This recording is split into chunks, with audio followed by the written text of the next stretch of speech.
What is going on, guys? We are back. This is a really, really exciting day. I know I say that a lot, but it truly is. This might be the most important podcast that we've ever done. Today we have Andrew Bellucci. Keep that about a fist away from you. So Andrew Bellucci is the guy who reopened Lombardi's in 1994. He's the owner of Bellucci's in Astoria, Queens. The original pizza nerd. He was a pizza nerd, what, back in the 80s even? No, 90s? early 90s. Early 90s. Yep. The original pizza nerd. Now, obviously, there was a lot of guys out there who, you know, were in the pizza game, but I don't think no one to our knowledge like really went around and had a deep interest in the history of this thing and was going around back then. And yeah, man, so great to have you here. Thanks for coming on. Thanks for having me, Nino. We've been talking about doing this for a while, and I'm really excited. So let's jump in. How did this whole pizza thing? Oh, also the Untitled Pizza Movie, which I mean, they're looking for a home for it, right? They're looking for a home. They're looking for a home for it. Yeah, the agent who's looking for that home has put a total blackout on it. I couldn't even get. Yeah, we can't see it. Yeah, if I wanted to have you come down to the producer's office on Division Street, right, which I wanted to do for a few people who reached out, they won't even let it happen. The producers want it to happen. They run it by the agent and says no fucking way. No fucking way. Literally. Well, Netflix, Amazon, you guys better get the fuck off your asses, or Hulu, or whoever's got to fucking do this. And what is it? 7 parts. Okay. How long is it? So it's 7 parts. Originally, it was going to be a documentary out, 90 minutes. Right. Then they decided, you know what? There's so much material that let's do a 6-part series. Okay. Right. Cut it in 6 parts. Then it premiered at Sundance. Right. In right before the pandemic. Right. So 2020. Yeah. Premiered at Sundance. The first 3 episodes. Okay. And that was it. And that was it. The 4th. And how long is each episode? Depends. 30 to 45 minutes. Okay. The total now, it's 7 parts. It's 4 hours. 4 hours. It's 4 hours. Mostly is filmed back in the 90s. There's a lot. There's a lot. It's all filmed back in the day. Yeah, I mean. Well, the story I heard was this guy was doing this back then. He was a young guy. Didn't really do anything with it and kind of dug it up, I guess, before the pandemic, right? Well, or during the pandemic. That's exactly it. It was 2015 because I lost contact. Right. The last time that they had filmed me was actually when I was in prison. Right. Right. In 1996. 1997. Okay, 97. 1997. They came and visited you in prison and filmed you in prison. Yeah. Wow. So there's that part. But then after that, I got out and I kind of put myself into seclusion. I don't know why. I still don't know why. I kind of do know why. Seclusion after prison or seclusion after 2015? No, 2015 I was anywhere but in seclusion. After prison I just didn't want to deal with anybody. Yeah, it was over for my you. headspace and that was it. But what were we saying? We were saying so all this time went by. I was on a gig in Malaysia. Mm-hmm. That wound up being a few years. And in 2015, I get simultaneously a Facebook message, a Twitter message, and it's from David Shapiro. Right. And who's the filmmaker, producer guy. Right. And he said, found a bunch of old VHS tapes. Yeah. Well, actually, what the impetus to this, I know exactly when. No, yeah, it was 2015. One of the characters I say character because it's a documentary, but it's hard to explain. It's hard to explain. So his friends who did the filming at the original Lombardi's and afterwards, passed away in October of 2014. Okay. So after that, he went to look at different footage and saw all of this footage and said, I need to make do something. something with this. I need to do something with it. So it's called Untitled Pizza Movie, but it's the trajectory of 3 different lives. Okay. That kind of, and I'll So tell you, it's you, and then who else? it's me, Leeds, who's the person who passed away in 2014, and David Shapiro. Okay, and they're interested in pizza, but they're not in the pizza business per se. That is exactly right. And they're, they're in New York. They're pursuing a career in filmmaking, or exactly. You know what I mean, and talking about what's going on. Well, I don't know. For ABC, like a news team, filming. Now, do they film other pizzerias besides you? Yeah, Yes. right. Oh, yeah. So where else did they go? L&B. L&B. Oh, there's just Joe's, probably. no, not Joe's. No Joe's. No. Pizza Box. V&T. Okay. Uptown. Yeah. I don't. Pizza Box. No. I just had Miriam on, and she was saying Pizza Box. Yeah, and I was like, yeah, but I used to fucking go there all the time. I forgot about the fucking place. Yeah. And then when she was mentioning it, and then I realized, I was like, where the fuck is Pizza Box? And she showed me, we pulled it up. Right. And all of a sudden, all these memories started flowing. Because I used to hang out at, what was that cafe next to the gun club? The Italian cafe? Dante. Dante. I used to hang out there all the time with Ada and Mario and all them. Yeah. And then I would go see, I think his name was Mario too, at Pizza Box, the old man. But I used to hang out there all the time, and I was so upset when they ended up closing that down. Yeah. I was like, what the fuck? My first apartment in Manhattan was in 1986, and it was at 110 McDougal Street, between West 3rd and Bleecker. Great fucking neighborhood.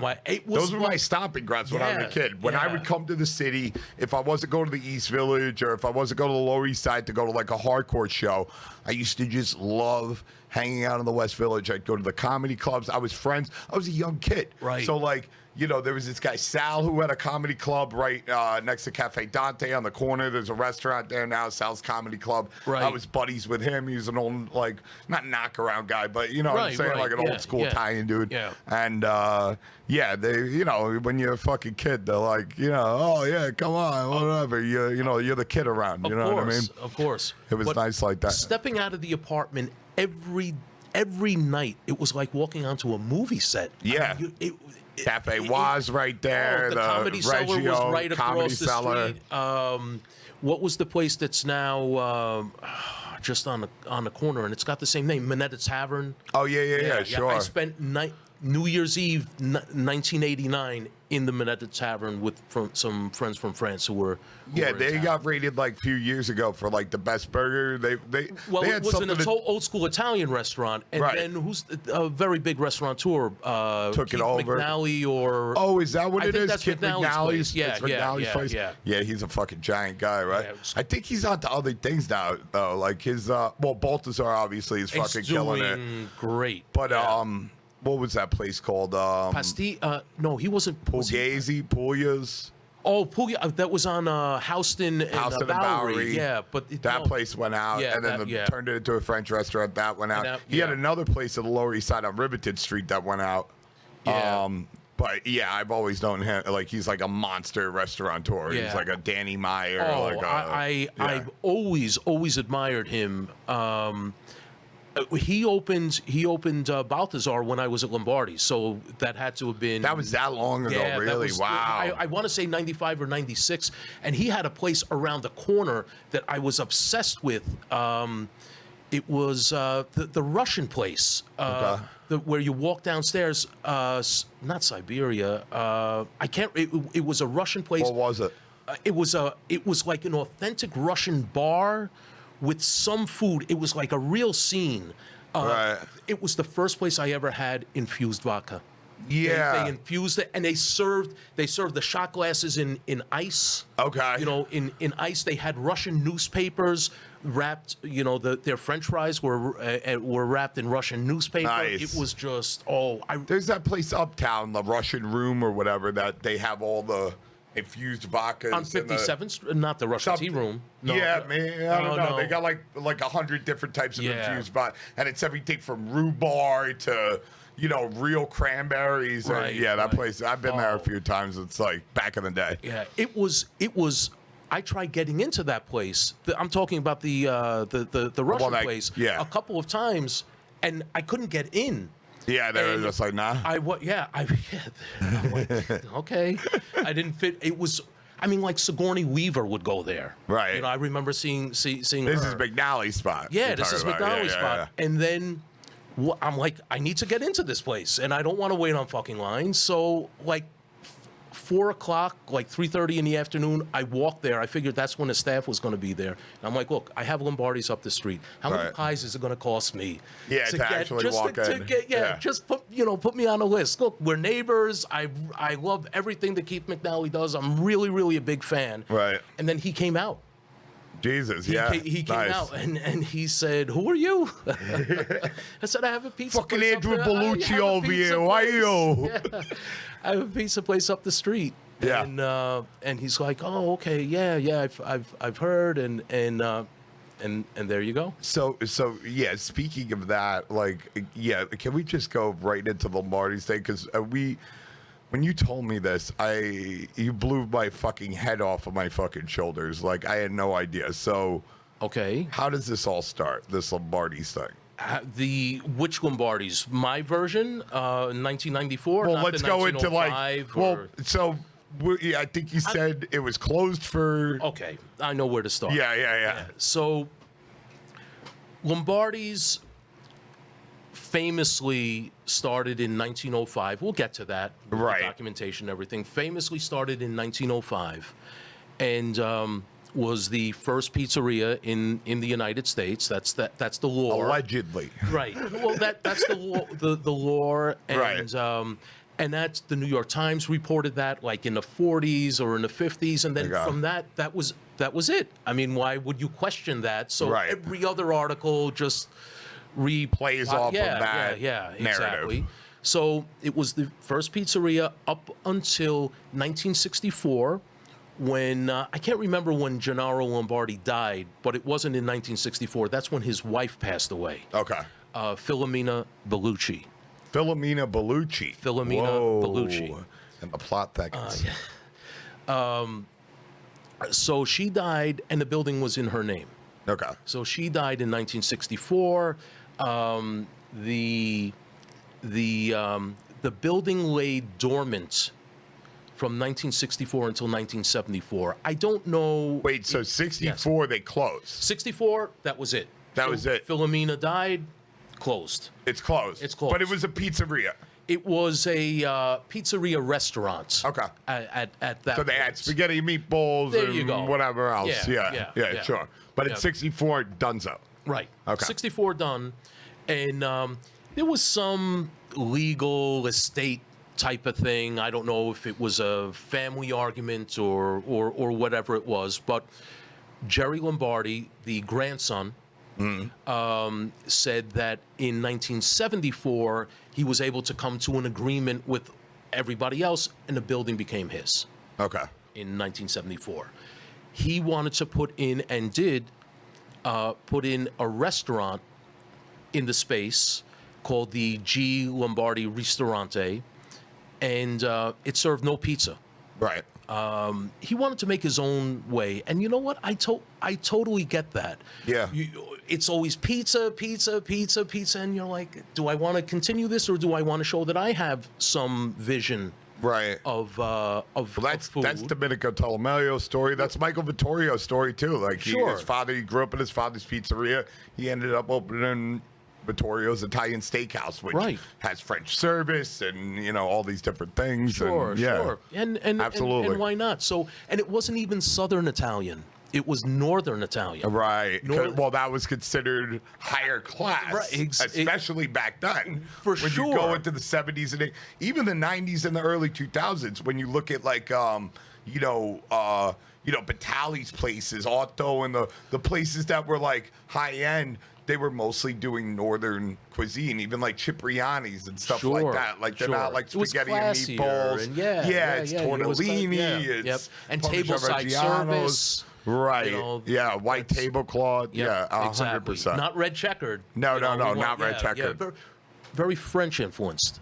Well, it's funny you say that. I mean, I've been preaching this gospel for a while. Everybody should go on Amazon, read Chewing the Fat, the oral history of Italian foodways from fascism to Dolce Vita. And like, bro, all these people spoke French. Anyone that was in the aristocracy anywhere in Italy spoke fucking French. Their fucking chefs were French. And, this identity didn't really change until fucking World War II. Until the 1920s. Well, until Mussolini took over. Because how are you going to have fascism when there's no national cuisine? How are you going to have fascism when there's no national language or like really identity? You know what I mean? Like a lot of people that lived from Milan to Verona and these other places, they would take day trips to or week-long trips to France and chill in those courts, and their chefs were French and this and that, and blah blah blah blah blah. Anyway, I'm getting way off topic over here. But now that you opened up that caveat, I am as influenced with my pizza and the ingredients with French cuisine as I am with Italian. Well, any kind of like modern cooking techniques, you're gonna find they root from classical French techniques, and like now even when you look at it doesn't matter if you're cooking American cuisine or Chinese or Italian or Spanish or whatever. Like all the guys that are the top of the game in that are classically French trained in one way or another, you know what I mean? And the techniques that they use to make the bechamel and these other things, I mean, they have their roots in France, and but they're using different ingredients, different techniques that are like native to the land or whatever. But I mean, you cannot deny the influence. I mean, it's impossible. You know what I mean? And on a personal level, it's really what I grew up with. My mother is French. Okay. I spent every other summer in France. I spoke French actually before I spoke English. Really? Wow. Yeah, I mean, I spoke both, but I'm talking like when I was 2 or 3. I've never been to Italy. Really? Which is nuts. Because that's pretty crazy. You better get on a plane pretty soon. It's so stupid. It's really dope. But like Paris is I've been to both, but Paris is fucking incredible. Oh, yeah. You know what I'm saying? Yeah. I mean, and I'm not saying Rome and Palermo and Naples aren't incredible too, but like Paris is like the New York fucking city of Europe. Like more than London, more than any other place. It is literally the New York City of fucking Europe. Oh, yeah. 100 with the subway system and everything they got, and the size of it, like the sheer mass of it. Like London's small. London is very walkable. Bro, London's 1 million people. Yeah. It's like 1 million or 2 million people. Like I don't know how many people are in Paris. There's got to be at least the same number as New York. I mean, I can't imagine. It's not. Come on. I had to open up the window, man. Oh man. I'm getting fucking missed calls over here. Okay, now back on. 2.16 in Paris. 2.16. That's it. Yeah. I guess. Maybe, you know what it is? They probably have like some weird thing where they don't like count like the suburbs. I was going to say the banlieues. Yeah, it's got to be like massive amounts of people. Yeah, it's got to be some weird shit like that. Yeah. Because I think. Actually, London is listed at 8.9. Really? Yeah. Why did I think it was so low? London. Yeah, but London, I don't know, man. The Paris region is estimated to host 12. Oh, get the fuck out of here. I don't know why I thought that. Like, I could have swore I like saw one day. I was like, there's only 1 million people in London or some shit like that. I guess I'm fucking wrong. I'm a fucking moron sometimes, just like everybody else. Well, you know what? I bought it. I'm very convincing. All right, so Lombardi opens this restaurant. Okay, opens up, and he so fancy place. Like Ed Koch would go there. Okay.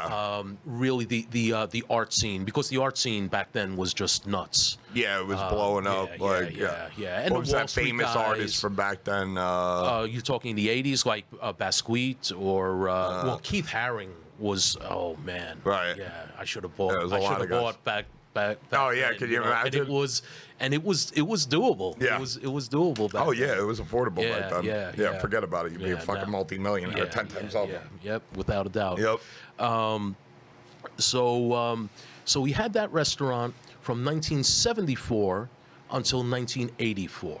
Okay. Because he collected but didn't pay sales tax, FICA, and I guess there was like a juggling act that ultimately crashed in '84, and this is kind of important as well.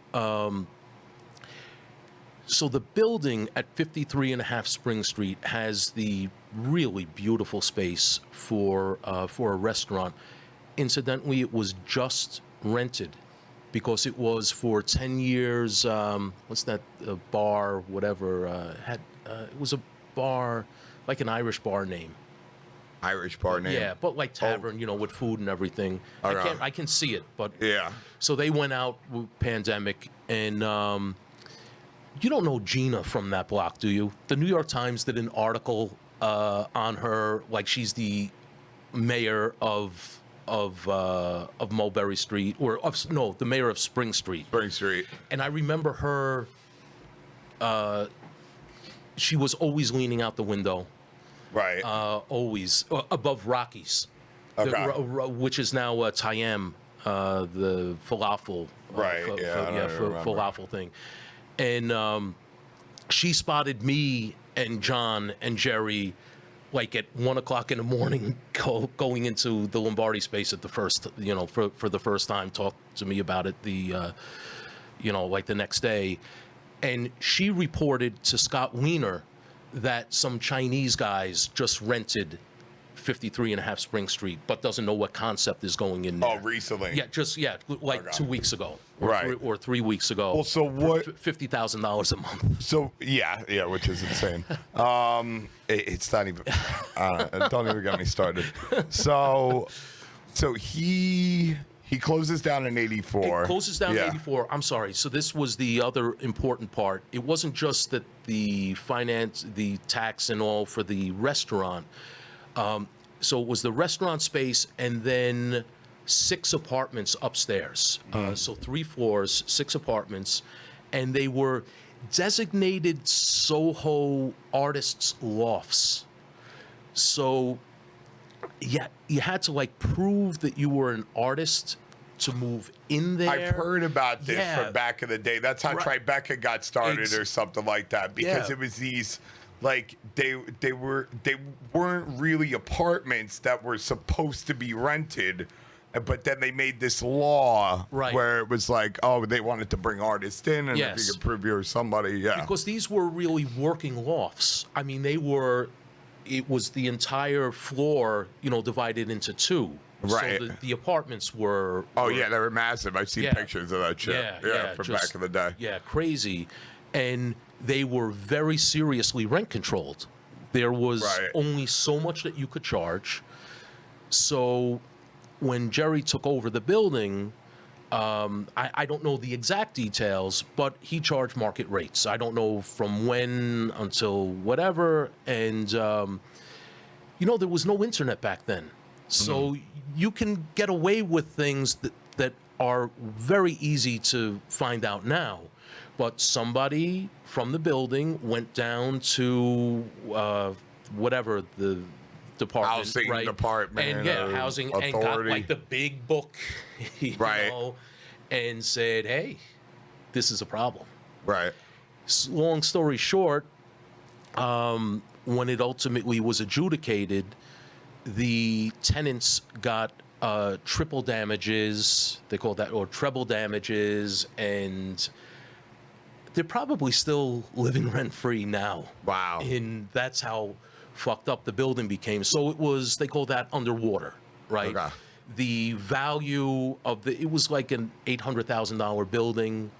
That became worthless. It was worthless because You can't get had these no people out. income. There Right, can't be- you will never yeah. get those people out. Right.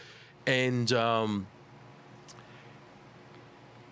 Jerry, again, I don't have the exact timeline, but Jerry really just wanted to flip the building, get out of it, you know, and maybe make a little bit of money. So he had like all of these balls he was juggling up in the air, not the least of which was he went to John Brescio for a bridge loan just to Sure had a very high interest rate.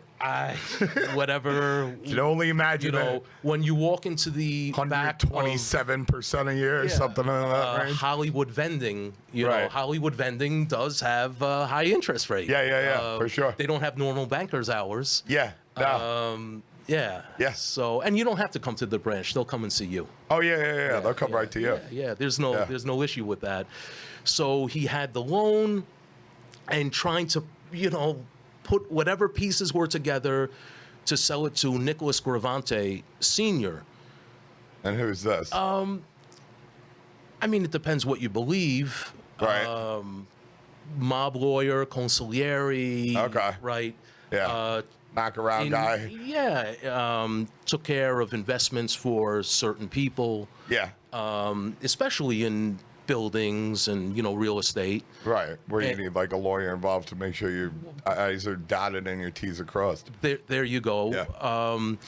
Nicholas Gravante Sr. is no longer here, but it's owned by Nicholas Gravante Jr., who made the front page of the Post a few years ago for suing his mother in another Really? real estate deal. And Oh wow. yeah, so it's a rough family. Yeah. So, and the apple doesn't fall far from the tree because Nicholas Sr.,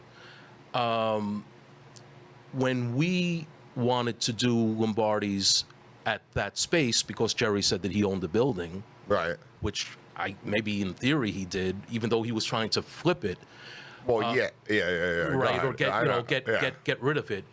But there had to be a sit down with Mr. Gravante, and he absolutely refused to even give a lease. No amount of money, because we saw the historical value of this, and said there will never, ever, ever be a Lombardi's at 53 Spring Street. Why? Because Jerry just made his life miserable, delaying the sale.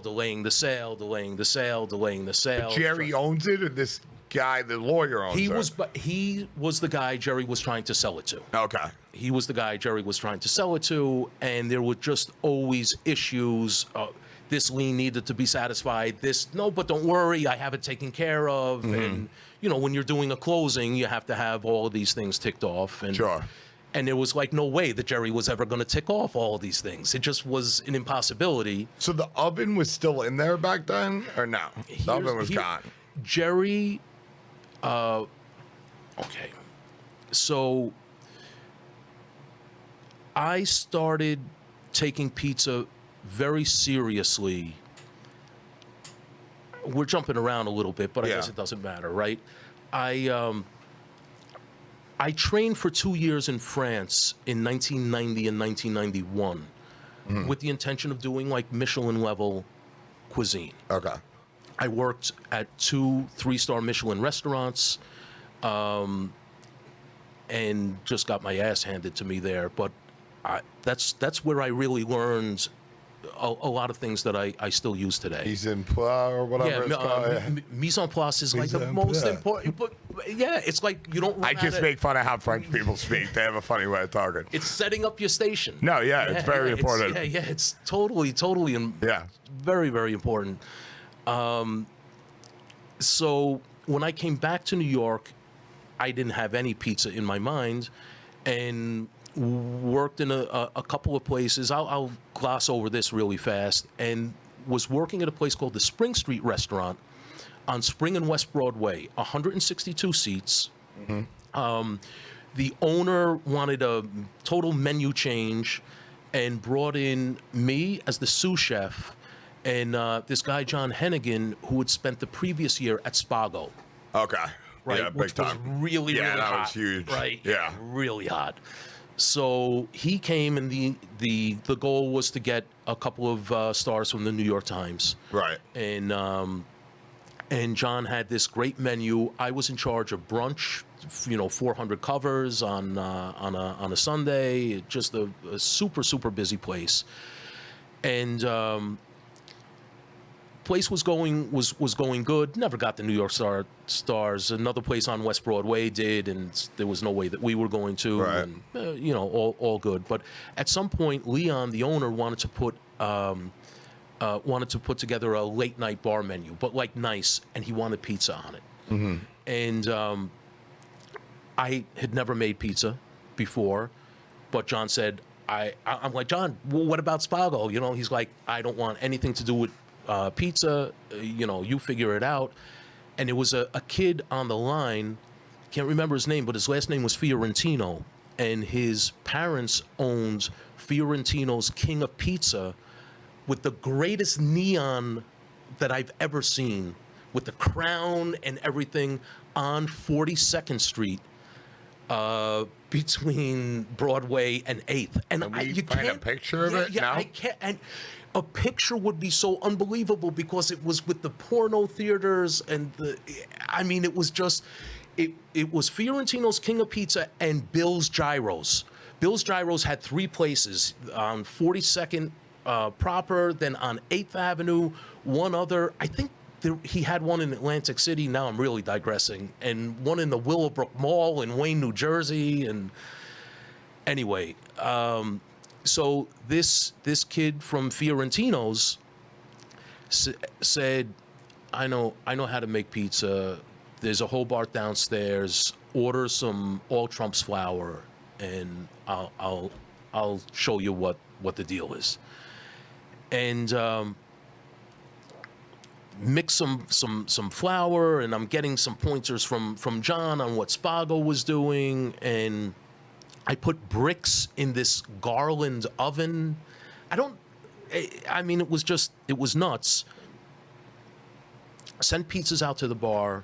Leon, who never said a word to me, like ever said a word to me, didn't really say a word to anybody, came back and said, "Who made this pizza?" And I'm like, I did. And he's like, "This is one of the best things that I've ever had.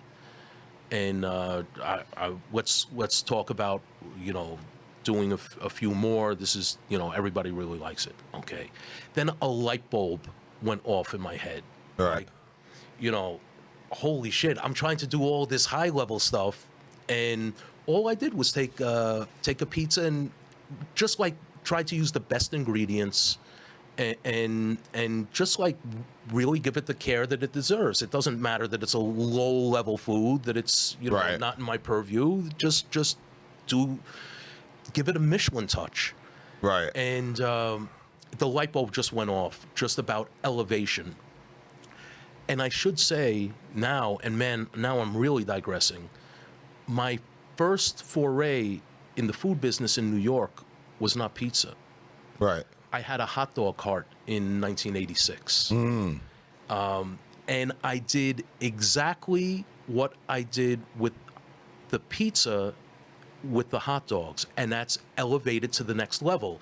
I braised my own sauerkraut in Riesling and juniper berries because my mother's from the east of France, Strasbourg, very German influence there, and one of their big dishes is choucroute garni. So I did the sauerkraut like a choucroute garni, and Right. and it was really well received. I had an office job at 277 Park Avenue.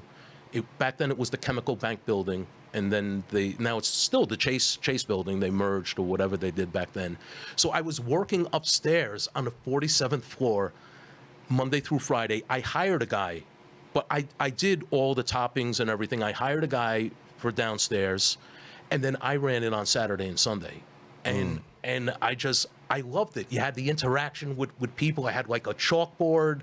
I wish I had pictures of this. Bro, I don't listen. Back then we didn't know any better. Now you get pictures of fucking everything. Like back when I did have a lot of pictures from like my younger years, certain time periods of it. Yeah. But you know, I would put them in a book. I'd bring them over to this guy's house, then would move over here, and before you know it, they're all fucking gone. Well, yeah. You know what I mean? What I do have from there, and I think I sent it to you. If not, I have it here. Is my original mobile license. Oh, really? From 1986. I have a tie on, and there. Oh yeah, there you go. There you go. Did I ever tell you about? Have you ever heard of Robert's Pizza Co. in Chicago? Done a couple videos. I don't. It's like the best New York style in Chicago. Oh, really? Bro, he was actually a. He tells this amazing story about him. He bought a hot dog, cart. Right. I believe it was in the 70s, and he had saved his money for so long, bought this hot dog cart, like thought he was gonna make all this money. He was like 18 years old, right? And he buys it, and he goes down and he was like, I'm gonna go to Battery Park and this and that.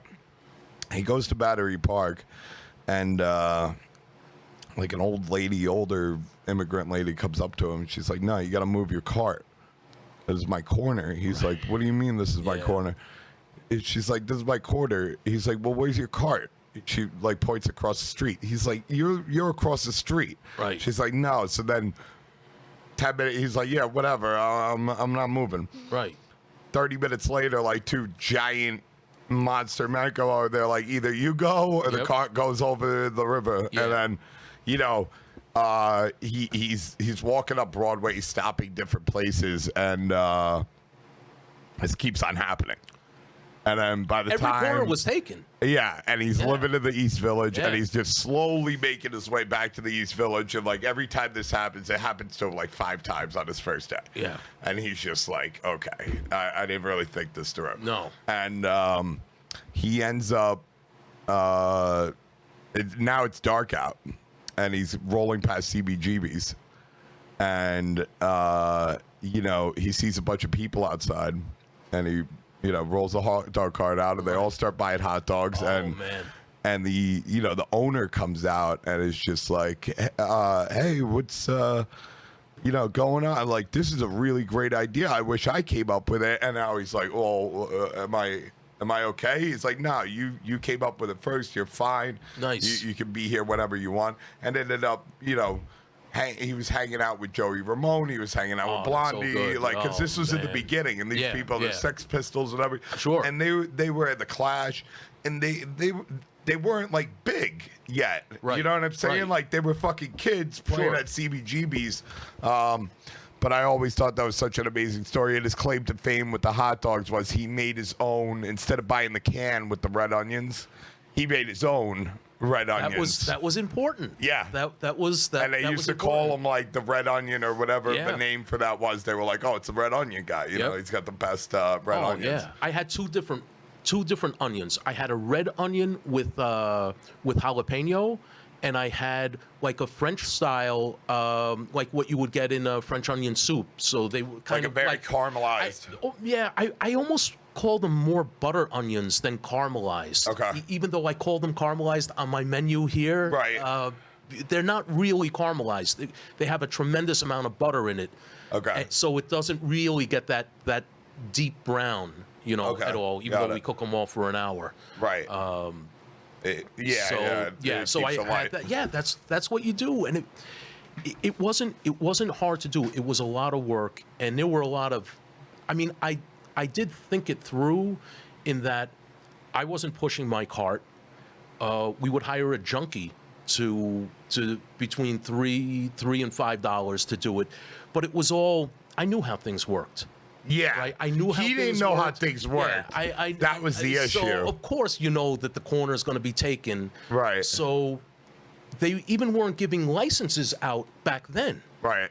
So you had to go. I remember going to a place in College Point that would build the cart out for you, and then you leased the license from them, or maybe it was the other way around. I don't even Yeah, remember. it's something like that. Yeah, I heard of a company that's around now M&T. that does that with food trucks. Maybe. Yeah. No, maybe no. Something then in I'm the Bronx. Mixing It's it up. the guy he got something, from the city where he's able to like build out these cards, some kind of grant where he was able to buy like a block of licenses, and that's what he does. He does something like that. He'll like give you the card and everything, and he like leases it to you. Yeah. So with these guys, they'll tell you which corner you can go to. It was like a whole thing, and you had to use M&T they're right by the entrance, one of the entrances to the Lincoln Tunnel. So like 39th, 38th Street, 37th Street, and 10th Avenue. They're still there.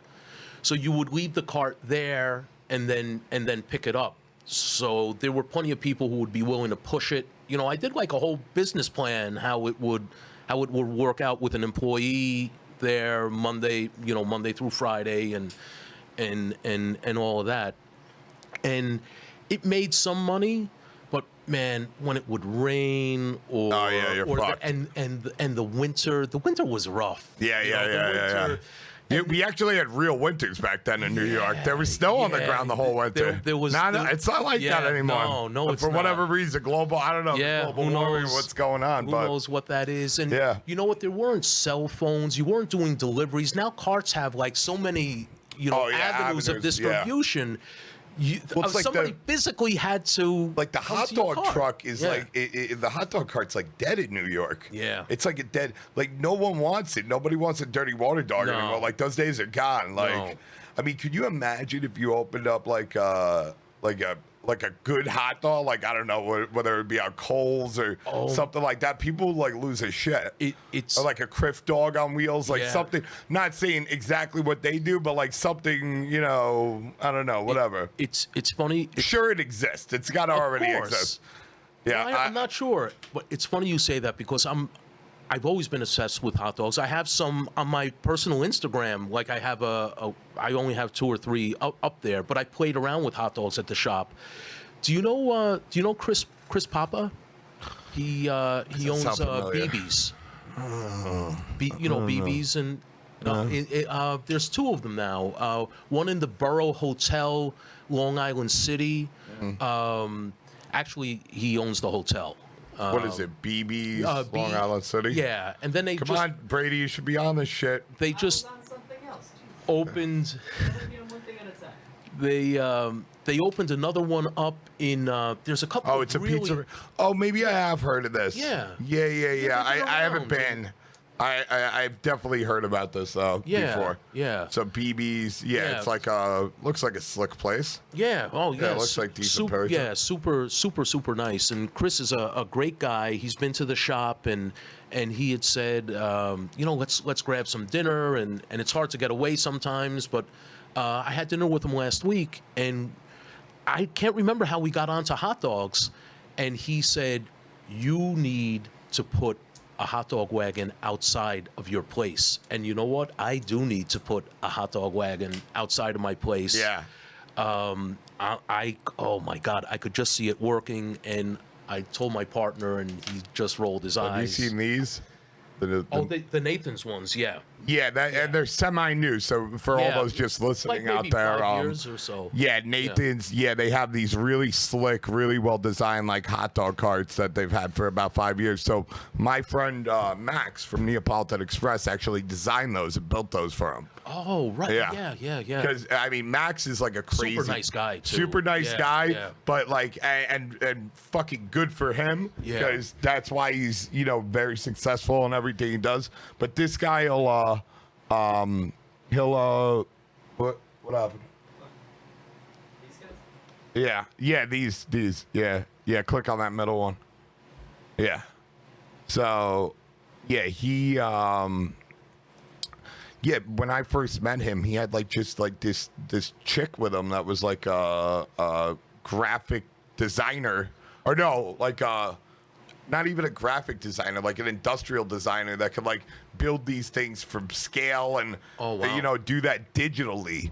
Right. And he would just like, I mean, who knows what he was paying her, but like it wasn't like he had a design firm. He just had like a industrial designer on salary, just hey, do this, hey, do this, do this, do that, and like that came out of it. Wow. Yeah. Super.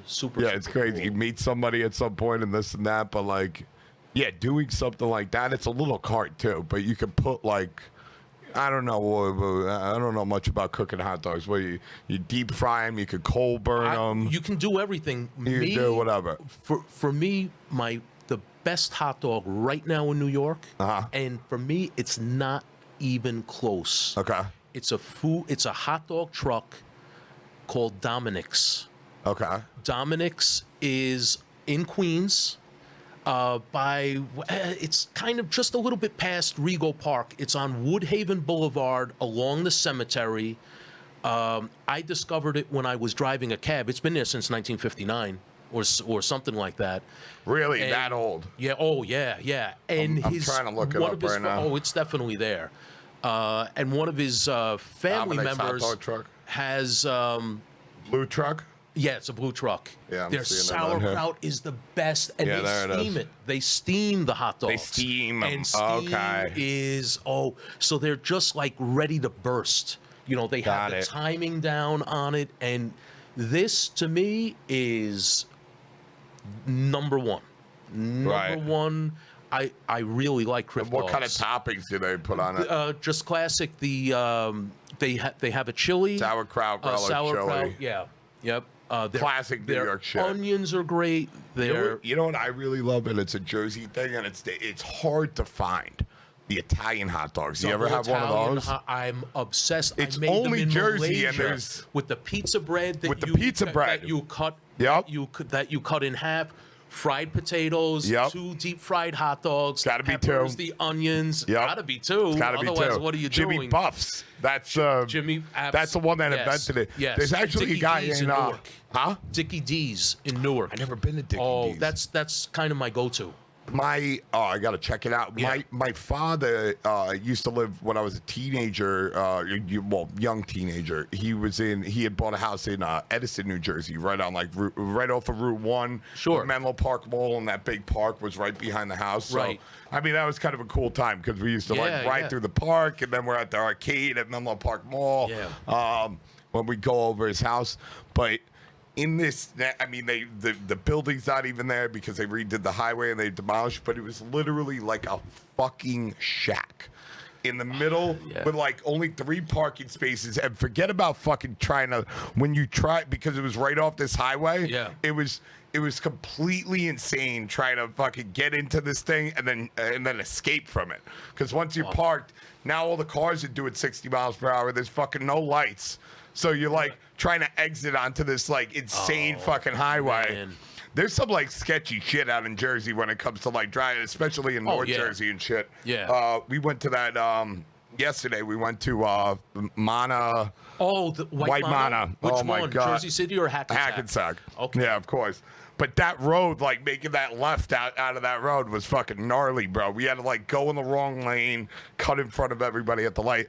But anyway, yeah, it was a shack. It was like 3 fucking 70-year-old Italian guys, and it just said Italian hot dogs on the shack, and that was it. Right. You know? You know the backstory to White Mana, how it came to be, and because it's such a great story. I know I heard a backstory. Is it the story of sliders and how those came to be, or that's a different story? No, that's a different story. Yeah. 1939, that concept was debuted at the World's Fair. I did know that. That it was like a diner or just a short order restaurant that could be run by one person. Right. So it was in a circle. Yeah. And the guy standing there.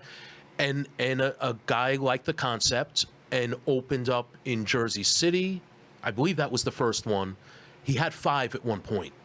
Well, there's other ones in different towns that like I was trying to look them up that like aren't as famous. Yeah, that's the one I went to. I think there's only 2 left. And here's the interesting thing. No, they're not called White Mana. Oh. There's one called White Rose, but it's the same fucking thing. There's another one called White something else. I'm it's with all you. knockoffs, but they're all from the same period. Got you.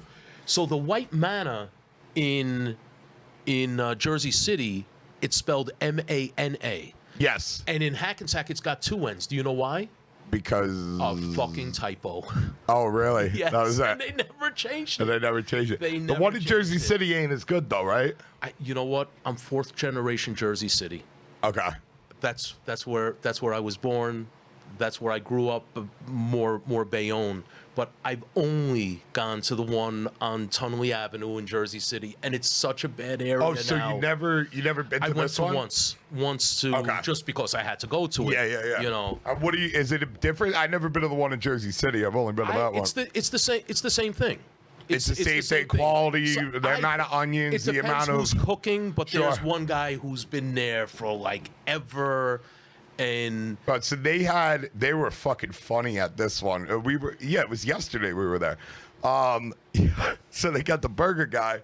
You order the burger for the burger guy, and then they got a guy that keeps on popping out of the back. Anybody need fries? Anybody need fries? And then if you need a drink, it's from the girl. So each Right, yeah. person's one fucking Oh, thing. man. There's no like the Oh. burger guy can't get you fries or a drink. The fry girl can't take your order or don't you're remember ordering that, through yeah. 30 different people. It was because White Manor is not like that. I think there's only 2 people working there, right. and yeah, they do everything. There's no pretense. The grill guy, yeah, he does. Maybe there's a guy in the kitchen running. I'm out just fries. saying I can't I couldn't tell one person Oh, a soda, Oh a no, French you fry. tell the guy making the burgers, unless there's somebody working the register. No, I Yeah. couldn't tell the burger guy I wanted a soda or fries. I could Okay. only tell him my burger order. I could only tell the other guy my fry order and the other girl the That's drink great. order. That is not a problem in Jersey City. Yeah. Not a problem at all. They now they have between 2 a.m. and 6 a.m., although I haven't been there in like 3 or 4 years. Maybe it's changed. Right. They have a bouncer outside, and they only In Jersey let City. they only let one person in at a time, and you can't eat there between 2 and 6. Yeah. I believe it. There was a lot of fights there. There was fucking gunfights there. Yeah, there's a. You there's know what the time that one nightclub. closes? What, Hackensack? do they close? Well, they close at 6 o'clock. PM? Yeah. Well, the White Manor in Jersey City does not close. Yeah, the one at Hackensack, 6 p.m. That's it. Oh wow. Okay. Well, And they got like, bro, they're taking Apple Pay now, bro. I couldn't fucking believe that. I think it's cash only still in Jersey City, yeah. Yeah. Yeah, because when I saw that place, I was like, somebody's going to have to go get some cash. I don't think these guys are taking cards. Oh, that's yeah. And they were smart- doing everything. Smart move. So I think I know how to segue back. Okay. Well, what we got to do this Yeah, time, yeah. just for the sake of like being able to clip some of this out, Right. is we got to stay on this Lombardi story for right, like at right. least like 10 or 20 minutes. Okay, we can do that. We I'm gonna try. Because I don't know how we're gonna stitch this whole Right, Lombardi yeah. story together for like a 20-minute clip on YouTube. Okay. So getting. I think we were at Gennaro, had the restaurant. 10 years closed it down because Right. of a tax issue. Right. He was trying to get the lawyer guy to buy it. Right. Took a bridge loan from Big John. Right. And yeah, we're like there now. What the fuck? And is the oven still there? Okay. So it took me a year and a half between the time that I met Jerry Lombardi Okay. to opening at 32 Spring Street, Which is not the original location. which is not the original location. That's where it because is now. That is where it was. Well, up until yeah. right, That's right. why we know it to be. Right. Yes. Okay. So yeah, 32 Spring Street. They walked away from the lease a couple Now, months forget ago. about 32 Spring. Was the oven still in 53? No, Jerry led me to believe that it was still there.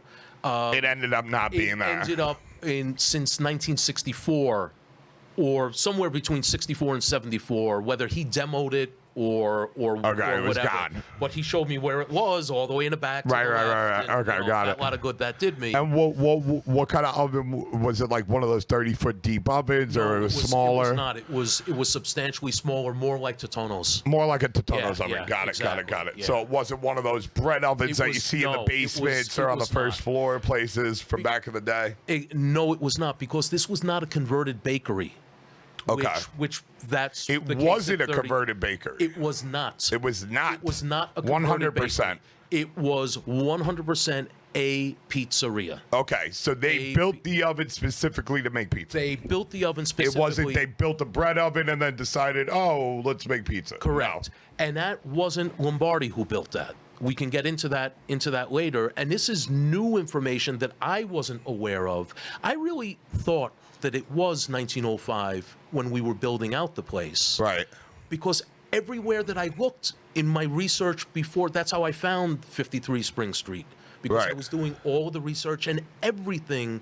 And again, and it kind of all stems from this 1940s New York Times that's what I peg it article. At. Yeah, that's what I peg it at. And that legitimized it. And, right. You know, and that was it. And there was also no reason to believe that it wasn't true. Okay. And all right, let me keep you on track though, buddy. Yes. All right, so now Gennaro he's closed down. This is 84. When do you meet him? He closed down in 84. I met him in, I want to say, end of 92 or beginning of 93. And we opened in November of 94. Well, forget about opening. What's going on? Like, how long? You said he took a bridge loan for Big John. Right. How long after you meet him, or how much before you met him did that happen?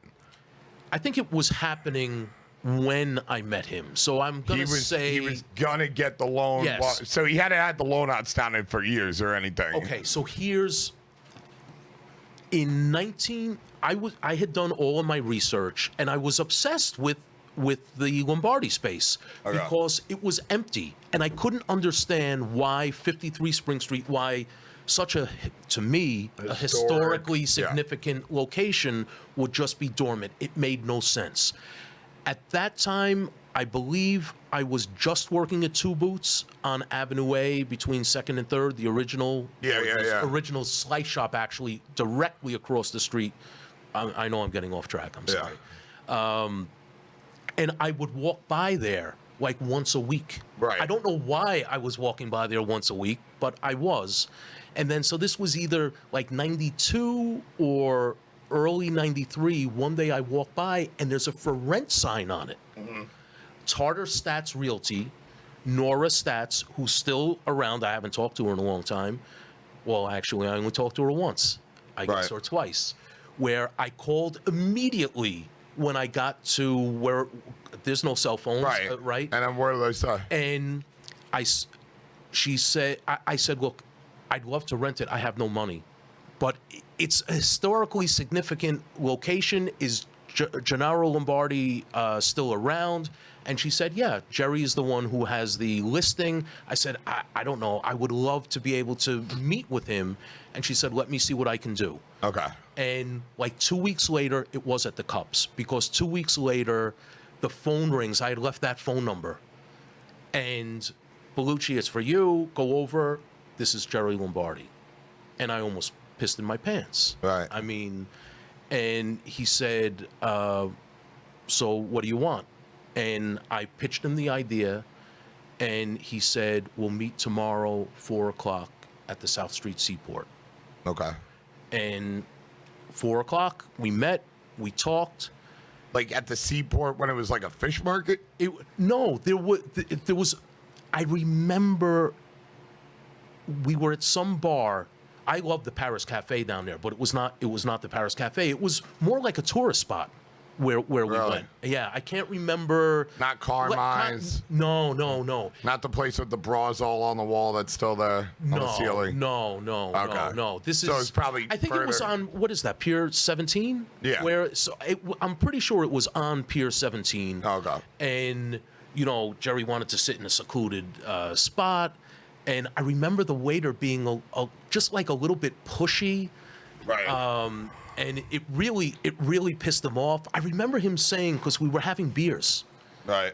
And he said, I have one more really cold one all the way in the back of the cooler. And Jerry said, I told you I didn't want anything. Just get the fuck away. Just like that. And how old is he at this time? 30s, 40s, 50s? I want to say 40s. 40s. I want to say 40s.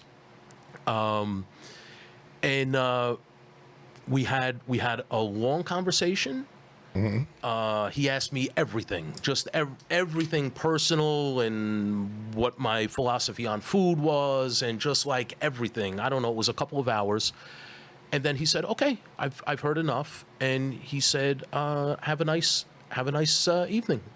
Okay. And I'm like, "Oh, okay, thank you." And some more time goes by, and he walks into the Three of Cups and says, "We can do business together."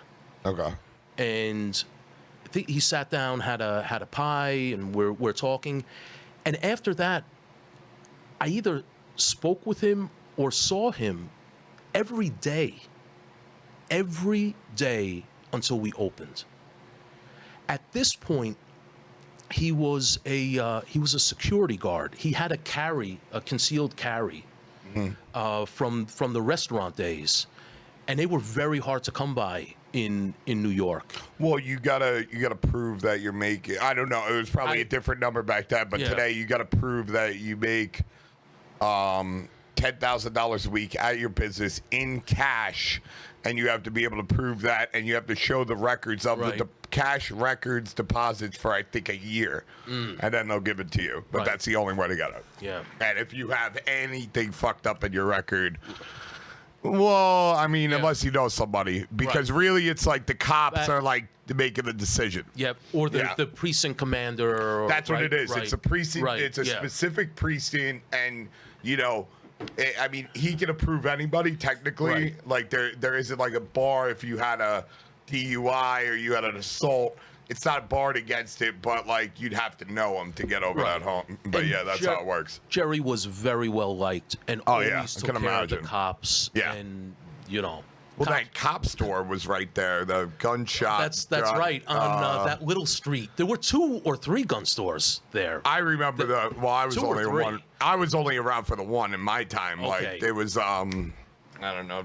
It sounded like Bon Jovi. Like Little Center Street. John. Or Fuck. Yeah. Little Italy gun store. I don't think it's there anymore recently. I don't think so either. Yeah, but when I was a kid, that thing was there, and we used to always. Yeah. They wouldn't let you in there if you weren't a cop. It was, and it said for cop. They sold cops uniforms, only. everything in there. But there were definitely 2, if not 3. One was like behind that old police building. In that little, it's not technically an alleyway. I think it's an actual street, but it's called Little Center Street. Or John Jovino. Right. Yeah. John Jovino gun shop. Yep, that was the place. Yeah. Yeah, it's crazy. So 183 grand. 23 grand? Then that's 183 grand. Oh, 183. Okay. Wait. Then that wasn't the one. It might still be there. Huh. Because I'm looking at an article, May 20 in 2020, one of Little Italy's oldest businesses, John Jovino Gun Shop, has closed after 109 years. Yeah, founded in 1911. Yep. There's one by the police academy in Manhattan. I guess everybody goes sure. to. But so, anyway, so Jerry at this point he had went into bankruptcy, and he was living, a regular life. He had his apartment by the South Street Seaport. They're really nice city housing there. Okay. Like really, really nice. Right. And so he had the apartment there with his wife, and he was working a security job, like high end, like a security director, right, like that.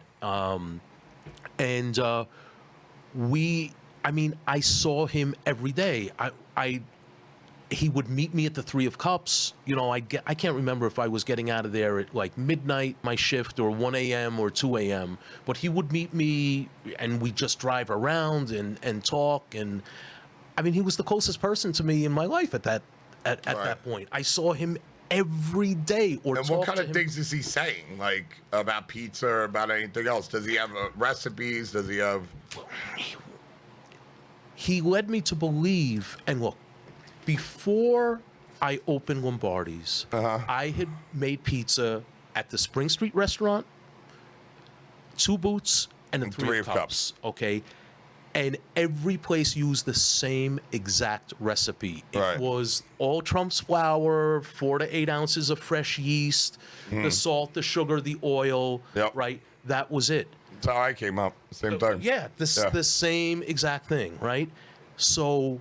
I'm like, oh my God. everybody's using the same fucking recipe. And I wanted access to the Holy Grail. Right. So what do you say though? He would say, I have everything. You'll see it. You'll see. All will be revealed to you eventually. But then what happens? He doesn't reveal anything. There was nothing to reveal. There was no recipe. There was no recipe. There was no recipe, and I was crying. Right. Because I'm expecting this magical power. Never mind that it's not about any recipe; it's about the workflow. Absolutely, but I don't know anything about this. I mean, back then that was a big thing. It was like, there was always a story of like, even on like Seinfeld episodes where they find the soup Nazis. Secret recipes, and all of a sudden he's out of business. In the dresser drawer. It's like there's no truth to it. No, but, no. We know better now. Of course not. And I mean, I was so obsessed with having a proper recipe. I remember contacting General Mills because I figured they made the all Trumps, and I figured they'd have like an exact recipe, and they did. And it was the same recipe that everybody else was using. It was the same 3.5 gallons of water and everything else. I was so obsessed with wanting all the original parts of Lombardi's, their phone number, and this is how I found them to be like one of the oldest places. Again, no internet, so you had to look at newspaper articles, microfiche, and phone books. And so I would look up like pizza and just like go, keep going back until there was no pizza, and then find like the names that were coming up, and then search by the name. And Lombardi's was always all the way back. And I found a couple of other coal oven places that like I turned Scott Wiener onto once, like one on 39th and 9th Avenue that was in a supermarket, and he went right down there, and he's like, yeah, I can't believe you remember this after all this time. But yeah, it was downstairs or wherever it is. But getting back to the phone number, Lombardi's had a Canal 6 number, 226. You know what Canal, right? You don't know Plaza? 226. So the way the phone numbers were back then, Murray Hill, Chelsea 2, if you were in Murray Hill, the first 2 digits of your phone number corresponded to MU for Murray Hill. And Canal Street, if you were in the Canal Street area. Oh, you're saying not the area code, like the actual first digits of the phone number. Yes. Yeah. Oh, yeah, I never even realized that. No. Yeah. So the original Lombardi's number was a Canal 6 number. So you had like, and that's an easy way to remember the number too. Canal 6. This is before fucking area codes. Right. It was just seven digits. Oh, no matter where you were, there was no area code? Yeah. Okay. Yeah, I don't know when the area codes, to be honest. I'm not a historian on that. Yeah. But I had the original business card from Jerry Lombardi, and it was a Canal 6, so 226, and I can't remember the other numbers. And I spent months trying to track down who had that number and how I could get it. Right. And I tracked it down to a payphone outside of 86 Allen Street. Right. It was a Chinese restaurant, and I'm trying to explain. They didn't speak any English, and I'm like, I need to buy this phone number from you. Because I think it was a private number, in 94 or 93. It was a 94. It was a private. It wasn't Bell Telephone. Sure. Right. It wasn't Bell Telephone, and they have no idea what I want to do. And I found how I could do it, and it never happened. But I was obsessed with authenticity and trying to get it back to how it was. So Jerry's idea of a recipe was, we had the old photos, and it was one of his grandfather ready to put a pie in, and he said, there's your recipe. Make the pizza like that. And it's like, that's not really telling me anything, but that's how I designed the pie. Okay. So I would cut the mozzarella, the sauce down first, and that's how they didn't do it like Totonno's. Right. Right. They put the sauce down first, and a lot of seasoning. He said a lot of black pepper, and you could see it on there. Okay. And a lot of dried oregano. Really? Yeah, a lot. See, that's interesting. I was talking to Mikey Vittorio, and he was saying, you know, a lot of guys weren't putting oregano on there. Where do you think the oregano came from? And I was like, I don't know, maybe the Sicilians, but who the fuck knows? Yeah. You know what I mean? Not but sure. you're saying a lot of oregano, A lot. huh? You could see it on those pictures. And those pictures are, I believe, some are online. So we know what, so like that famous picture with like him and Totono, like you know that's him, or you don't know that's him? Oh, that's him. It's him, Because you 100%. see- Yeah, and you know what he looks like, Jerry. No, that's. You mean is that Lombardi. 100%? 100% that's him. 100% that's him. 100% that's Anthony Perro, Totono. Okay. Right, and 0% that picture was taken in 1905. Got it. And I can go in. Do you want me to go into no. that story later? Let's go. Okay, Yeah, let's get into that sure, later. Sure. I want to get through this Lombardi story and how like this all starts. So, Okay, so I'm like, literally, the last time that Jerry stonewalled me was like 2 weeks before we were going to open. We still didn't have the well, mixer. I think we're skipping ahead a little bit, so we Okay. don't even get. Oh. Like, we're not even at the point where, you know, you're not opening at 53 and a half. right, You have to yeah, rent the right, place out. right. You have I to had make some find the deal. place. You have to find the place. I had to So find you find a place whole- at 32 Spring by- Street? Yes. Okay. You're talking to him. This process takes, what, a year, 2 years? It takes a year, almost 2 years. Almost 2 years. Almost 2 years. So you find, eventually, throughout this process, you find 32 Spring. You guys put the money up? Okay, let me morph back how I find 32 Spring. Is that okay? Yeah. Okay, so Jerry has the building, and he's like, I still don't know what's going on at this point. He's like, you're gonna have to find a way for me to get in to that building, because it's been a while. 53 and a half. 53 and a half, Okay. because I don't have my keys. And he didn't have his keys for the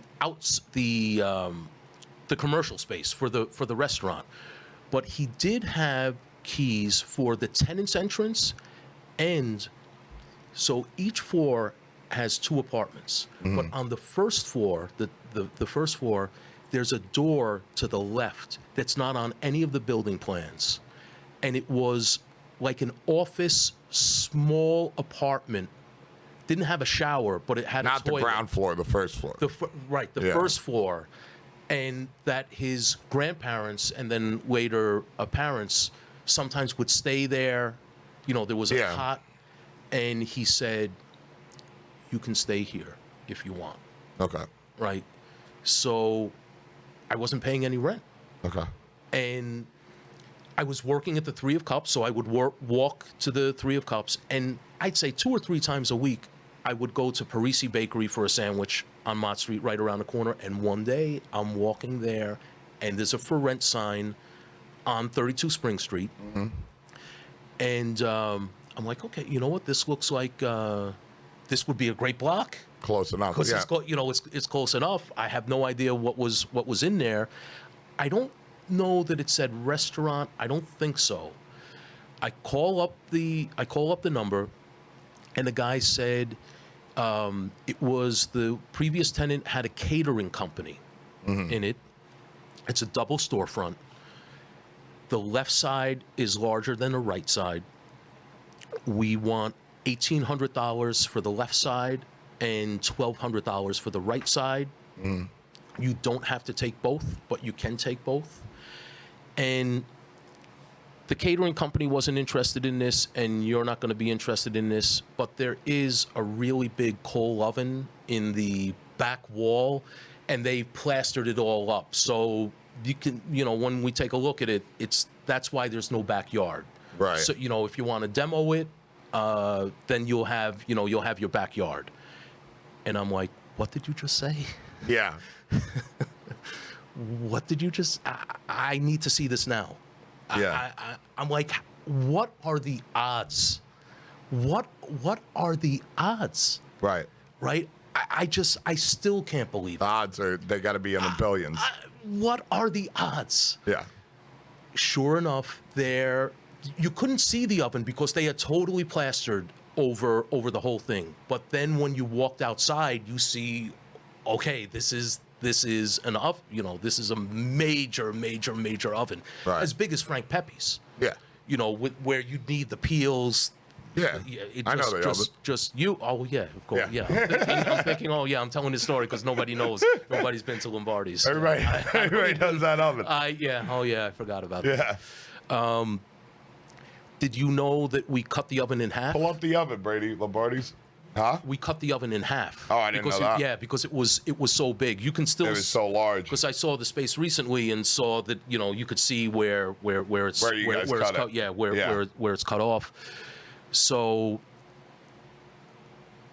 I call Jerry, and say you're not going to believe this, and he's like, I don't remember what was here. Right. I don't remember what was here. Why there would be an oven. And then he asked somebody, and they said that it was part of Parisi Bakery, that it was one of their stores. And I knew Joe Parisi at the shop on Mott Street, and I said, this belongs. Weren't they like wise guys too? They were in like the heroin trade or something. Didn't they get busted? I remember like a story out of there. Member, I think. Oh, But okay. Joe was making sandwiches and bread. He was in the shop cursing people out a straight every guy. day. Yeah, he was a straight guy. Yeah, he was a real character. Is that what is that? That's it. That's one of the original pictures. The because black and white that's picture? Gennaro Lombardi. There's another picture where you can really see the seasoning on the pie, but you see how the sauce is down first. What year you think that's from? That later, probably, I think he outlasted his son. I want to say one of them went in 58 and one went in 59. I want to say that, but I don't. Oh, I don't, so he died before I think the wife. Yeah, everybody died before. Oh, The wife was the last one standing. I got it. I Yeah. thought you were saying like when you said when the wife died. I was assuming that like he was like, oh, my wife's dead. I'm not doing this anymore. No. Philomena I got was it. Philomena was the last one standing. last one standing. Yep. What is that? What is what? He's pulling it up. That right there. That's the pizza peel. I know, but I'm saying like, what's that picture from? Is that one of mine? Maybe It because may I be, had the same. yeah. I had the same peel, and I'm sorry, I'm saying that it's a pizza peel, like you don't know what a fucking pizza Well, peel I'm just is. saying Yeah. what year. It Yeah. could be from '94. It could be from Oh, the you know what? 60s. There's no way it's from the 60s. That's my pie. That's your pizza. Yeah, that's my pie, and that's definitely 94 or after. Right. There were no 64 or before photos, anything like that. I've seen them Okay. all. I've seen them all, and yeah, so that definitely not. So at this point, John, and actually it wasn't at that point, but he reiterated. After John had his sit down with Nicholas Gravante Sr., and he said, it's not happening. What's not happening? 53 Spring Street. Yeah. We'll never get a lease there. We're not going to do it. I know that you say that. I don't understand where he's a decision maker if Gennaro owns the building. Why is this lawyer dictating who can get a lease and who can't if because Gennaro it owns was the an building? escrow. Okay. It was an escrow. So it was an Now I escrow remember. to the lawyer. Yes, it was an escrow. So what you're basically doing is it's an escrow getting sold to the lawyer. Yes. And you're like trying to talk to this lawyer and be like, let us rent the space from Yes. you. And he's like, fuck you. And because his money was tied up in escrow for a long time. Got it. I totally forgot about that. So now here's my question. If the building's in escrow. Yes. All right. And Gennaro's like isn't working on it anymore. Yes. Why does he need a bridge loan from John? I don't know, but Jerry Lombardi is a lying cocksucker. Okay. So Who the fuck knows? Who So knows? who puts the money for 32 Spring? John. Cost 100%. $75,000 it cost us. Okay. And $25,000 of that was to repair the oven. Okay. Triple V So- contracting, because it's not like you can go on the internet and say coal oven. Yeah, we're gonna Yeah. definitely tell that story. We're gonna take a break in a minute, but I just want to finish with so Jerry gets pushed out by John because Jerry needs a debt cleared that he owes to John, and it's catching up with him. What do you mean cleared out? Well, you said he borrowed money from John. Correct. He's probably got 127 a year, like a 3 point a week interest Right. on that loan. Right. That he's got to pay the principal every week. Correct. And he's gone way Right. over. Right. I know I've seen people do those things 100%. before. It gets really out of control real quick, Right. especially if you're talking For sure. Like it's let's say you borrow even like $25,000, right? So you got to pay $750 a week every fucking week. Right. And if you don't pay that a week, Right. it's not good. And John's thinking, and John is not a stupid man. Yeah. John's thinking is, if I put up $75,000 for Mm-hmm. this place, I have a much better chance of getting back my money That I'm Jerry probably not going to owes get me- back from Jerry anyway. that Jerry owes me, and like the full amount. Yeah. Because our deal was 33, 33, 33. I got 33 and a third percent. John got 33 and a third percent, and Jerry got 33 and a third percent. And we were even partners. And right there, we're going to take a break. We're going to hear from our sponsors, but we will be back with Andrew Bellucci and the original Lombardi story, plus a fucking ton more cool shit.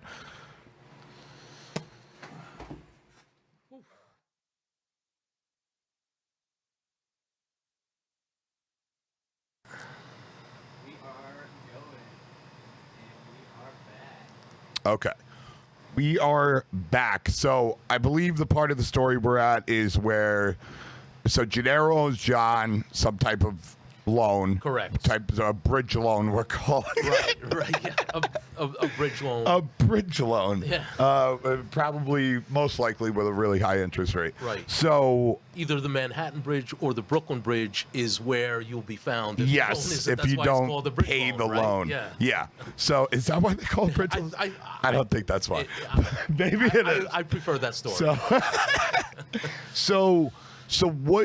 So what happens? Like, so does John just tell Jerry you're out after the project gets going? Is Jerry involved in like starting the building process or anything? No, that's not how it transpired. Okay, so I'm asking. So sure, after it was clear with Nicholas Gravante Sr. that we would never be in that building, right? You find the 32 Spring Street. Well, but there was a substantial period of time between the time when we knew that we couldn't have 53 and that I found that you're finding 32. I almost want to say a year. Okay. I Right. want to say a year. And I mean, I looked at places on the Upper East Side. I remember like 74th and 3rd and I looked all over. Okay, I can tell you when this was because it involves Totono's. Mm-hmm. Knowing that we couldn't have 53, I'm like, how do we get a coal oven? Because wherever we do this, Has to have a coal Has to oven have a because it coal has to oven. be grandfathered in. well, yes, because at that time, absolutely, anybody who You had could a not coal build a oven, coal oven. right, Yeah. 100%. I know all about this. Right. Yeah, New Right. York has to be grandfathered Yeah. in. Yeah. So I want to find one, but I figured let's find somebody who can maybe build one. Or no, that wasn't my. I can't remember why I needed to find guys who knew about coal ovens. I guess because I just needed to talk to these guys. Sure. So we approached. Jerry and I went to Totono's To see Cookie. to see Cookie. Yeah. And she we asked straight out, who services your oven? Who do you use? And totally evasive, Big surprise. Just went through that with the woman that owned Allied. We were trying to find out where they get the pans coated, and she was like, I don't remember. At Allied Metal Spinning? Yeah. Maybe she doesn't remember because I don't. Oh. Yeah, she remembers. Okay. I mean, that's literally half of her business. Yeah, because she would have to send the pans out to get the Blackbuster coating. I think it's somewhere in Brooklyn. We'll find it. Now I'm fucking on it. Right. Now I'm pissed. Once somebody tells me, like, go fuck yourself, then and it's evasive, then I'm going to find things. Sure. But go ahead. Okay. So where was I? Oh, Totono's. Yeah. So she said, no, it's he's retired. He's in Italy now. He comes back, if we and this is before you find the coal oven. This is before we find the coal. Got it. Before we find the coal. But she's evasive. Totally evasive. Yeah. Totally evasive. Now I need to finish that story. In June, end of June, I think it was, in '94. Still hadn't found the coal oven. Right. Jerry Pirro dies. Jerry Pirro? Jerry. Oh, from Totono's. From Totono's. Oh, the pizza Nazi. The son, yeah. The pizza Nazi. He put a hole in your pie, and if you complained about it. Yeah. You're you 86 banned. for life. Yeah. For sure. So he passed away. Jerry and I go to the wake. Right? And there's Cookie and Antoinette and everybody, and very, very, very cordial. Really happy, under the circumstances that we paid our respects. Right. And she says to Jerry, the picture of your grandfather and my grandfather. I've always wanted a copy of that. You have a copy to give me, and Jerry said, yeah, well, I can make that happen. And then she says, when you give me the picture, I think I know where the phone number is for the oven guy. Right. I mean, she was just out and out brazen about it. So do you want me to go into you don't want me to go into the photocopying story now? Let's finish Lombardi's with John. Yeah. Let's finish Lombardi's with John. Okay. So when John had his sit down with Gravante and said, that's it. It will never happen there. He said, I want to do business with you. Find a place. By this point, he had seen me many, many times at the Three of Cups. And like all of his guys from his, he was big in the after hours clubs, open between 4 and 8, and I helped him out a little bit in that, where like if the let's say there was an air conditioning problem, right? If he was caught there, he's going away for a long time, right? I was clean, so yeah, sure, I can go there at 8 o'clock in the morning and meet the electrician, and so that happened a few times. Right. Let me tell you something. You see all the people filing out of an after hours club at 8 o'clock in the morning, what they look like, and the last place you want to go to is an after hours club. Right. Like, oh, I used to go all the time to all those things when I was younger. Yeah. So there was a lot. Yeah. Oh yeah. So I told him then that I can make pizza, but I'm nobody. I don't have a reputation. You just don't understand the marketing value of being able to say, this is the first pizzeria in the United States. Right. This is the family who started it in 1905, and you just can't buy that type of publicity. Right. He was not convinced. He was not convinced that the name really meant anything, and outside of the original location, why? And it was more like, why should we cut a guy in for 33% if we can cut him out? And we never discussed if it was going to be 50-50 or whatever. It never got to that point. Sure. So then when I found 32 Spring, John once again said, "There's no reason to bring Jerry into this. We'll call it Bellucci's. Right. We'll call it Bellucci's." And man, which probably would have been the wrong. I mean, it could have worked out. It could have worked out because it had the coal oven and everything. Right. But I don't think there's a world where it worked out in 1994 like it did, where it becomes, the must-go-to tourist location pizzeria, and still is to this day. yes. Yeah.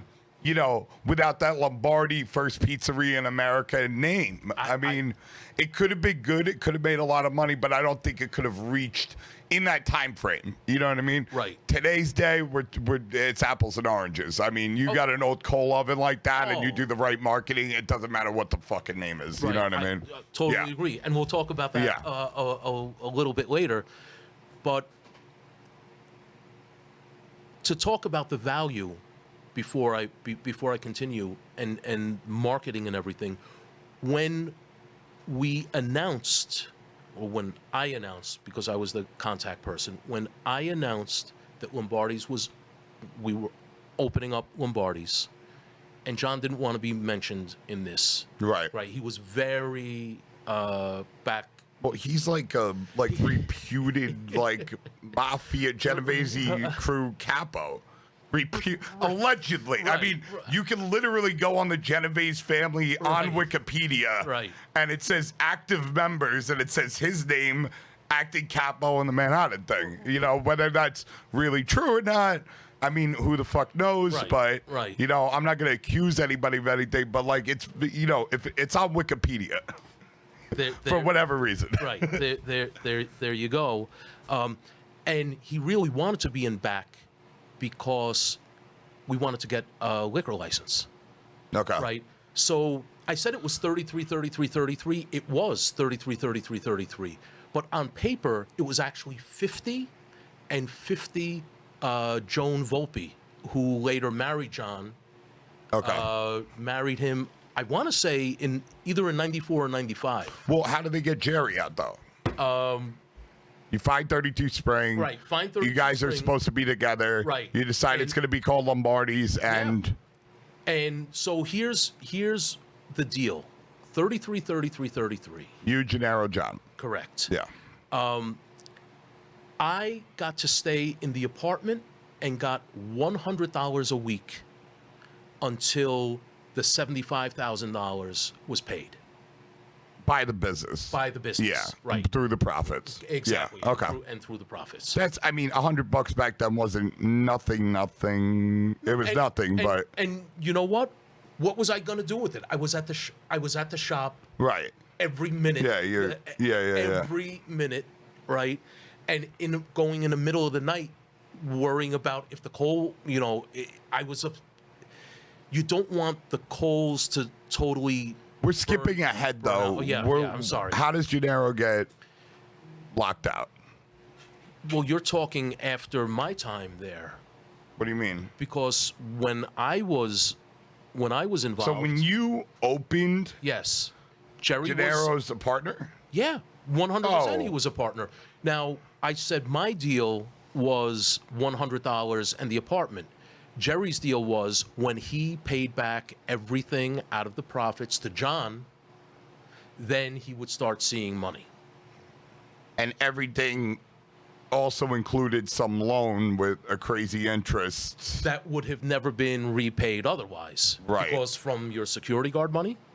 So eventually maybe he gets pushed out because they're just like, hey, I'm looking 5 years down the road and I'm still not getting my money with the VIG. Right. Oh no, he got all of his money. I'm saying though, but if Jerry took out a loan at some point, like you're saying, that had a VIG attached to it, that could be, what's half of 750? 375. It could be 375 or 750 a week interest. Right. You know what I mean? It's just perpetual. Yeah. Like, I mean, it rolls into a thing eventually where it's just like, there's no way this business is going to profit that much to pay that plus the interest plus the So, and John also in his time spent at the Three of Cups, and we go around to other places. Let me tell you, the Cups back then was rock and roll. I mean, that place. I definitely want to talk about that. Like after we get through. So you guys open. New York Times comes down. Well, okay. Do you know why the New York Times came down and how we got all the publicity and everything? You called them? I personally delivered. I got every clipping. So Jerry Lombardi had his Lombardi box, right, literally under his bed in the apartment. I spent Thanksgiving of '93 with him and his very, very nice wife, Josephine. Okay. And that's when I first saw the Lombardi memorabilia. Right. So he said, my entire heritage, the whole Lombardi history is in this box. And I was expecting to see, of course, recipe, but there wasn't that. But there were some of these old photos, like 2 or 3 different styles of business cards. And I still remember the motto. The motto was where Epicureans come to either eat or meet. Where it was just that's a good motto. It's really good, right? Yeah. Yeah, we're Epicureans. Yeah, Epicureans, for those who don't know, it's a ancient Greek philosophy that you know what? I know it's got like some connection to Stoicism. I don't want to give like an exact definition of it, but you know, like part of it has to do with you know, kind of enjoying things, but I don't think that's the whole story, actually. I remember looking into this, and it does have like a lot of, you know, Stoic traces to it. I wish we could look this up right now. But I didn't know that was the definition at all. I just like a high class eater. Well, so in ancient Greece, there was all these different like schools of philosophy, right? So like Stoicism, like with a lowercase s, was a philosophy that focused on Marcus Aurelius, Roman Empire, was really into it. A lot of what we know about it like comes from his book, The Meditations. But yeah, it was a Greek philosopher named Epicurus, and it was a challenge to Platoism, his philosophy school. Later, it became an opponent of Stoicism. Few writings have survived, but like there's yeah, hold on one second. I want to take the mouse. I think it was Plato who said taste is not to be questioned. One of my favorite quotes. Really? Yes. I don't remember that one. Taste is not to be questioned. It's like a play on that. Taste is not it's to be something questioned. weird where like because like there's a magazine named called Epicurus.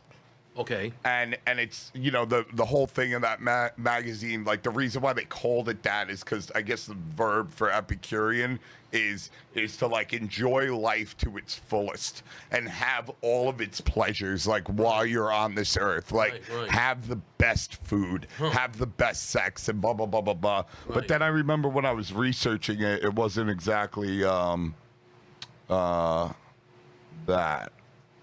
ethics. Hedonistic value, see pleasure as the purpose of life as evidence for this.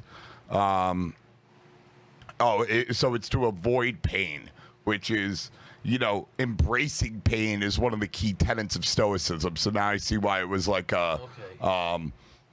take 2 broad categories, have the pleasures of the body and mind, kinetic pleasure. So it was all about like having pleasure, but I think there's like a thing for that, of their survival, where Stoicism, one of the key tenets of Stoicism is like partaking in voluntary pain.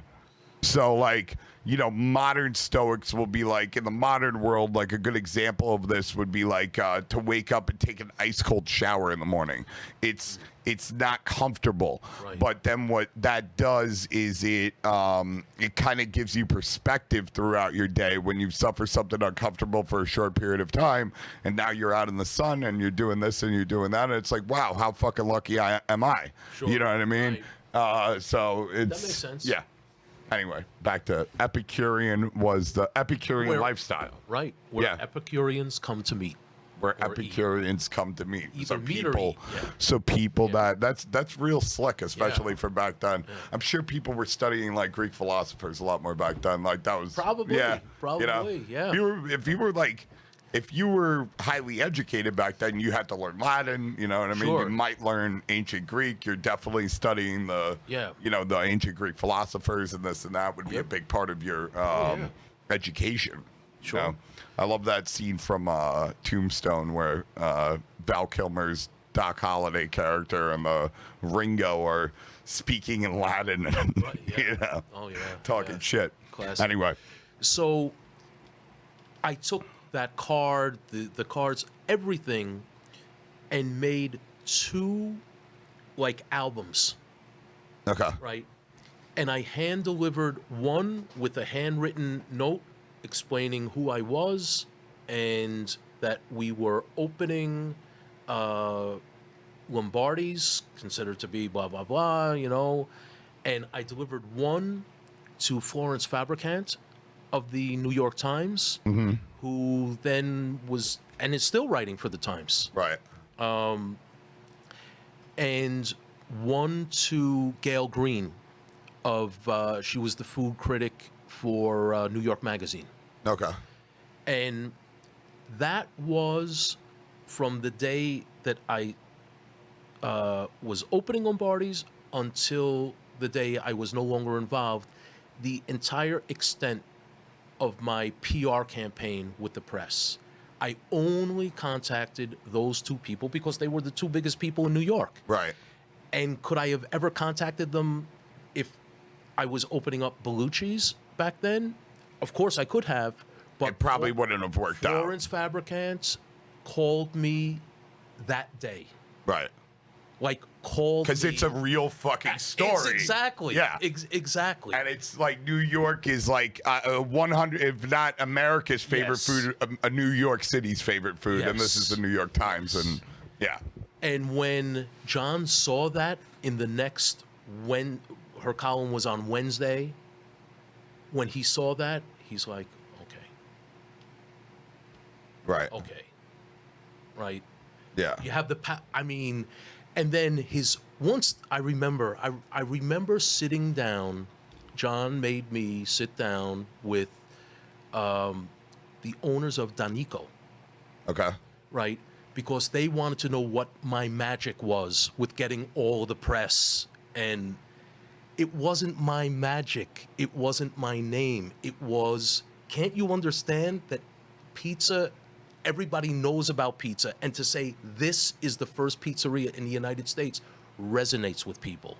100%. And what real like pizza history was around that people could talk about back then? Like, I mean, of course there's things, of course there's Titonos, of course there's like certain little stories, but I mean, to my knowledge, and I could be completely wrong about this, I don't remember like, I've never seen a article about how crazy Jerry from Titonos really was written in a newspaper. Right. Like, I know about this through like an oral history of talking to people that witnessed it. Sure. It's not like a, New York Post article that said, there was this guy, Jerry, who used to, I heard stories about that guy that, if people would be waiting online, he wouldn't let people pre-order.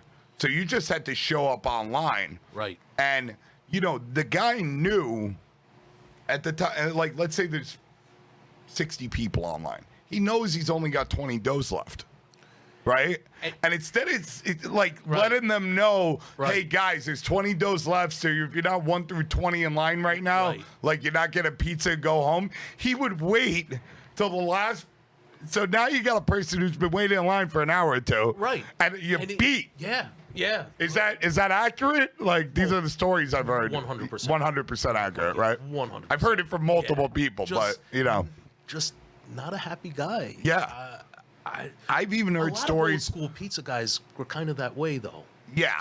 Well, I've heard even so, but not to that level. That's a different level of dickery. Almost. Yeah, it's literally it's sadistic. Yeah. That would have made me cry. I've even heard stories that he was the inspiration for the Soup Nazi character, and that people actually used to call him the Pizza Nazi. That I never heard. Yeah. But it's a great story, and I could see that totally being true. Yeah. People were like, I mean, yeah, back then, like in 1994, you still had a big chunk of the greatest generation alive, and they would, they'd be like, this guy's a fucking pizza Nazi. What the fuck's going on over here? And nobody wanted to piss him off. Oh, no. Because he had the pizza. Yeah. He had the fucking pizza. Go to another place. Yeah, There's there is no substitute for you could go to J&B's, you could go to L&B Spumoni Garden. There's places that you could go, but it's not fucking that. Right. You know what I mean? Right, it's not right. that. Yeah, That's you're taking care of a very specific itch. Yes. Especially back then. Right. You know what I mean? Because how many options were there? There wasn't tons. Sure. There was, I think that was the only one in that area of New York City. Right. For, you know what I mean? Yeah.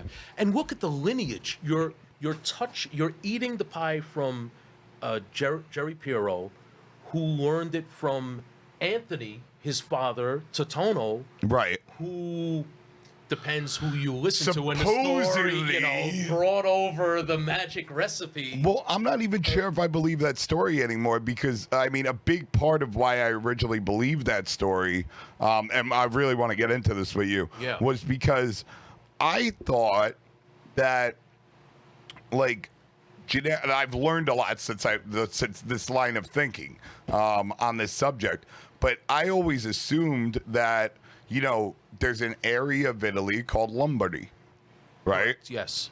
It matches the exact spelling, the exact name of. So, based on like things that I've seen about, like, you watch a Godfather and they, his name was Andolini. They're like, okay, you're Vito Corleone, right? The name of the town, right? People could have done that with, somebody immigrants from Lombardy. They're going to be like, okay, you're Jerry Lombardi now. Then I found out that, like, no, there's a bunch of people named Lombardi that are from Naples, that are from other parts of Italy. It's a common name. Yes. It doesn't, it wasn't something that was changed when they get over there. And then the more I thought about that and the more Italian history I've done, that made sense, because that just means that you were probably descended from a Lombard, because Lombardies, that was a Germanic tribe that at different times in history had taken over that section of Italy. That's why it's called Lombard. It's called Lombardy, because it was the land of the Lombards. Right. You know what I mean? That was with a Y, right? Or well, in English it's spelled with a Y. In Italian it's not. With an I, yeah. What am I? There's nothing spelled with a Y in it. Yeah, we changed the spell. Why would I say that? In English it's Italy with a Y, and in Italy it's Italia with a IA. Right. Yeah. Right. So, all right. yeah. There we go. There we go. So, where we... So you're open. You deliver the thing for the New York Times. It's you, Jerry, and Johnny B. Right. Hollywood, he like to be. Hollywood John, alleged crime fucking figure. Allegedly. Yeah. I don't know. Don't fucking kill me, Johnny B. I have to go visit him and be like, No. Yeah, you always, a lot of people come to see him in the place. Oh, I'm sure. I actually used to witness that when I was, because I used to hang out at Furio's upstairs at Larry's Club. It was on Grand, and they had the restaurant downstairs. They had the cigar club upstairs, and from like a young age, and it was known. You know what I mean? Oh, the guy who owns Lombardi's is so and so, and you knew that. You know what I mean? Right. Yeah. So and also Lombardi's was right around the corner from the Ravenite, but two totally separate. Right. factions. Yeah. It's separate families. Yeah. I mean, the family that he's allegedly a part of are the Chin Well, I'm saying, but the Right. Genovese family are considered, you know, and they always have been to be like the top. You know what I'm saying? They're the I don't know what's a word for like the Rolls Royce, or you know what I mean, like the Right. you know Even more than the Gambinos. oh, big time. Yeah, okay. Oh, big time. Always. They've Right. always been the biggest money makers. They've Right. always been the ones that got arrested the least amount of times. Right. They've always been the ones that, you know, when you do get locked up, you come home and, you know, you have a few $1 million waiting for you and nobody's fucking your wife and different things that I've heard stories of that happen in Right, other right. crews. Yeah, to this day, like, that's what they're considered. They're considered like the, you know, on a different level Right. by a lot than any other one. Now, the Gambinos did, you know, as far as, you know, the power to, you know, the amount of soldiers they had and the power that they had to commit violence and different things like that. Yeah, at different times they were on the same level as far as that goes, but Right. never from a money aspect and never from an intelligence aspect. Like, Right. for most of the time, for most of their even recent history, nobody even knows who's running the fucking thing. Because when Chin was running it, everybody thought it was Fat Anthony Salerno that was Right. running it. And he did that. Then they found out later, but like he had already been running it for 20, 30 years before they actually find out, wait a minute. Right. You know what I mean? Right, right. We had this wrong the whole time. Yeah. Yeah. As opposed to the Gambinos, I mean, every Tuesday I would bring over a couple of pies. Over to the Ravenite. over oh, to the yeah, because Ravenite, that right. was Yeah. running. That Well, was they, when did John Gotti go to jail? before Lombardi's opened. Okay, Because, but right before it was around. No, I think it was a few years before because Okay. his brother Pete was I always know. there. Okay. On Tuesdays. oh, okay, yeah. I used to see him over in Bensonhurst. He used to hung out a lot. Let's see, what does it say? John Gotti. When was he imprisoned? Crime penalty. 1992. Obstruction of justice, murder. Yeah, 92 it looks like. 92, Yeah. okay, Yeah, that's yeah. when he went away. Yeah. So, Yep. but actually getting back to the Genovese, so that derived from Lucky Luciano. Right. Yeah. who the legend goes that John's father, Lorenzo Chappie, Okay. was his name, was one of his drivers. Oh, okay. Yeah, that makes sense. Yeah, the reason why they're called the Genovese is because after Vito Genovese took it over, it was called the Luciano family, and back then they used to change the names of the family based on the boss, and then Makes sense, after Carlo Gambino and Vito Genovese and that initial crew, like they just stopped changing it after that. They were just like, it's one thing. So I don't know. A little mafia history over here. So yeah, bro, it's you, John and Gennaro. Right. So What the fuck's happening? So we had the one mention in the Times, but it wasn't a review.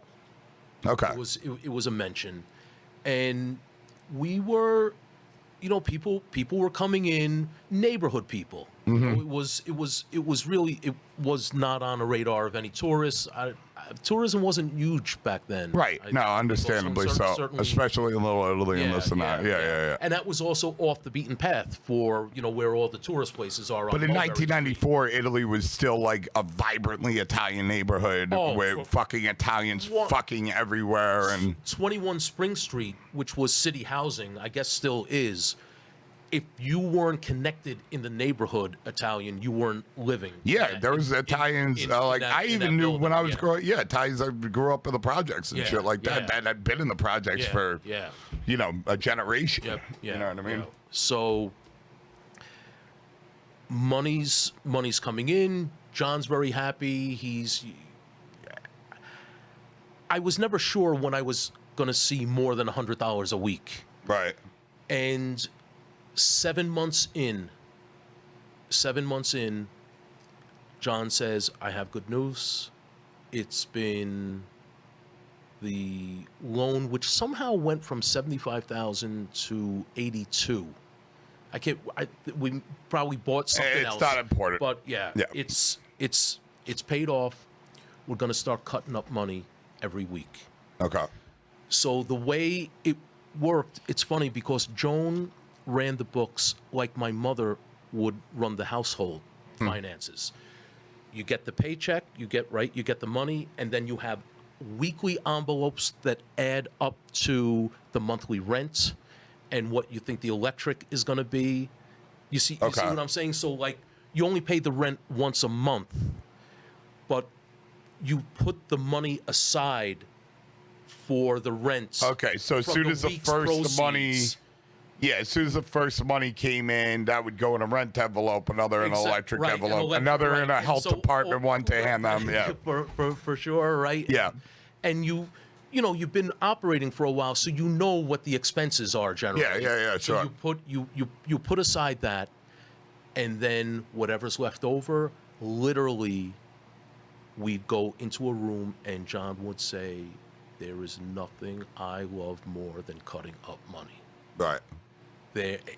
I mean, the look on his face, there wasn't anything more he liked. It's nice. It's a nice day, especially back then when you could do it with cash. And it was... You can't get away with that anymore. Forget about it. And we could get away with it back then. Oh, back then you could 100%, not today. We covered our tracks. Right. We had, I want to say a Casio register, but maybe it wasn't Casio, but it wasn't an old-fashioned register. It actually had like a tape and, right? So John was very worried that they could do some type of a forensic thing. Hold up. Let's stop that right there. I don't want to get anybody in trouble. Oh, okay. Yeah. Okay. Let's go back to, so you guys are doing I mean, the statute is run, no? Bro, who the fuck knows? Okay. The things that I've seen these these momos do, like I don't take any fucking chances with that. But you're probably right. Okay. So, but cutting up money. Yeah. So you guys, is Gennaro still there? 100%. He's cutting up money with you. He's cutting up money, but he's never in the shop. Okay. He's never in the shop. He really didn't want to have anything to do with the shop. Right? He said he wasn't comfortable around people. Whatever his reasoning was, I couldn't really understand it. But he said the shop is running well, and that's actually he wasn't cutting up money with us in person because his was still going to John for whatever loan he had. Yeah. So however that worked out. So then what kind of dough recipe are you guys doing? The same. The 3 gallon of 3.5. That's a recipe. Yeah, 3.5, and I think there was like a room bulk ferment. I remember putting over the garbage bags. After you rolled it or before? Before. So right after the mix, on a table for like an hour and a half, I want to say, depending on the temperature. And then I was really getting into it, and I think that might have been the first time I used ice, because I was really becoming aware, and just like I was there every minute. Right. And it was my place. So I'm gonna try to but my attitude was totally different then than it is now. Back then, all I wanted to do was, this is the Lombardi pie, and this is how it has to stay all the time. Right. It can never evolve, because why would you evolve the picture on the wall? Right. Right? That's what... So how do you... It doesn't really have a crust on it either. So was that like a stretching technique you used to... That was probably bad stretching technique that I was using. I mean, it does look like it doesn't really have a crust in the old photos either. No, I mean, if you're basing the pie look off of that... Yep. So is that just like, just not doing the... Like, that's how you would stretch it? I wasn't marking it. Right. Yeah, I wasn't marking the crust. Yeah, but I'm saying, like, you go right to the end of the crust to stretch? Yes.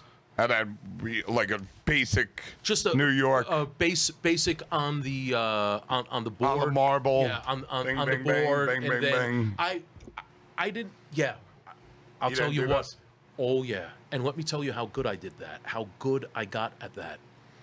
Right above the pizza station, is a skylight. Mm-hmm.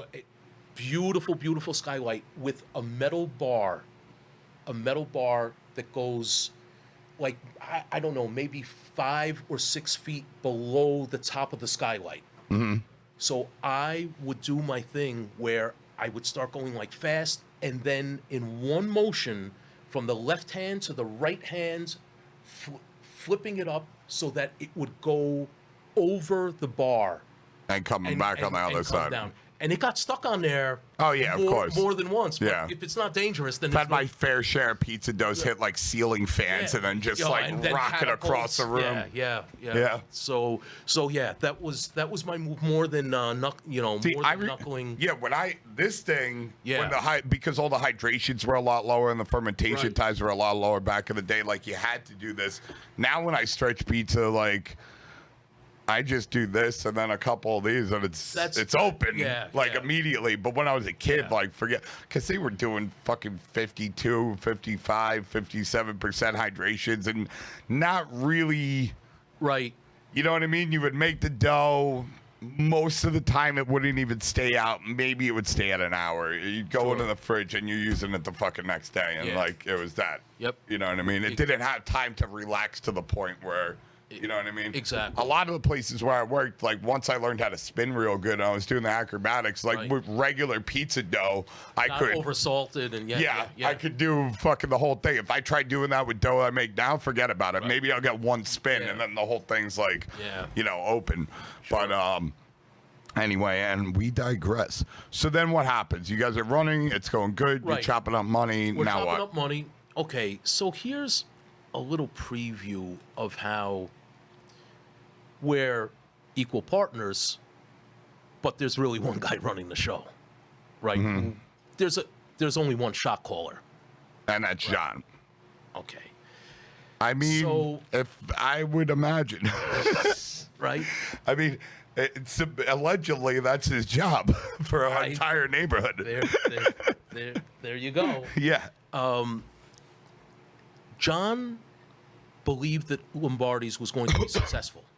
But he didn't believe that it was going to be totally successful in that the left storefront with the coal oven was $1,800 a month. And the right storefront that was it didn't have any cooking, it had a radiator, it did have a bathroom. Mm-hmm. And that's why it would be important to get that. It was a social club before it was on the market. John didn't want to take that space. He said that it was too much money. Right. And I said, we're only going to have 45 seats with the one location. We could use that because two boots. This was the exact reasoning behind it. Two Boots had their original OG spot that was a sit-down place. They didn't do slices, or maybe they did some slices out of there, but they had the nice booths and everything. And then they opened up directly across the street a small storefront. It didn't have a mixer. They brought the I remember that. Over on my shoulder, right? I remember that, Chip. Okay. Yeah. Right. They did have the downstairs. Yeah.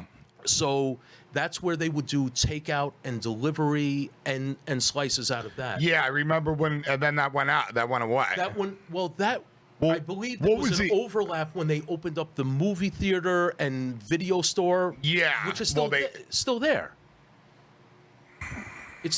there. Nah, I think it's closed. Oh, is it? Yeah. Okay.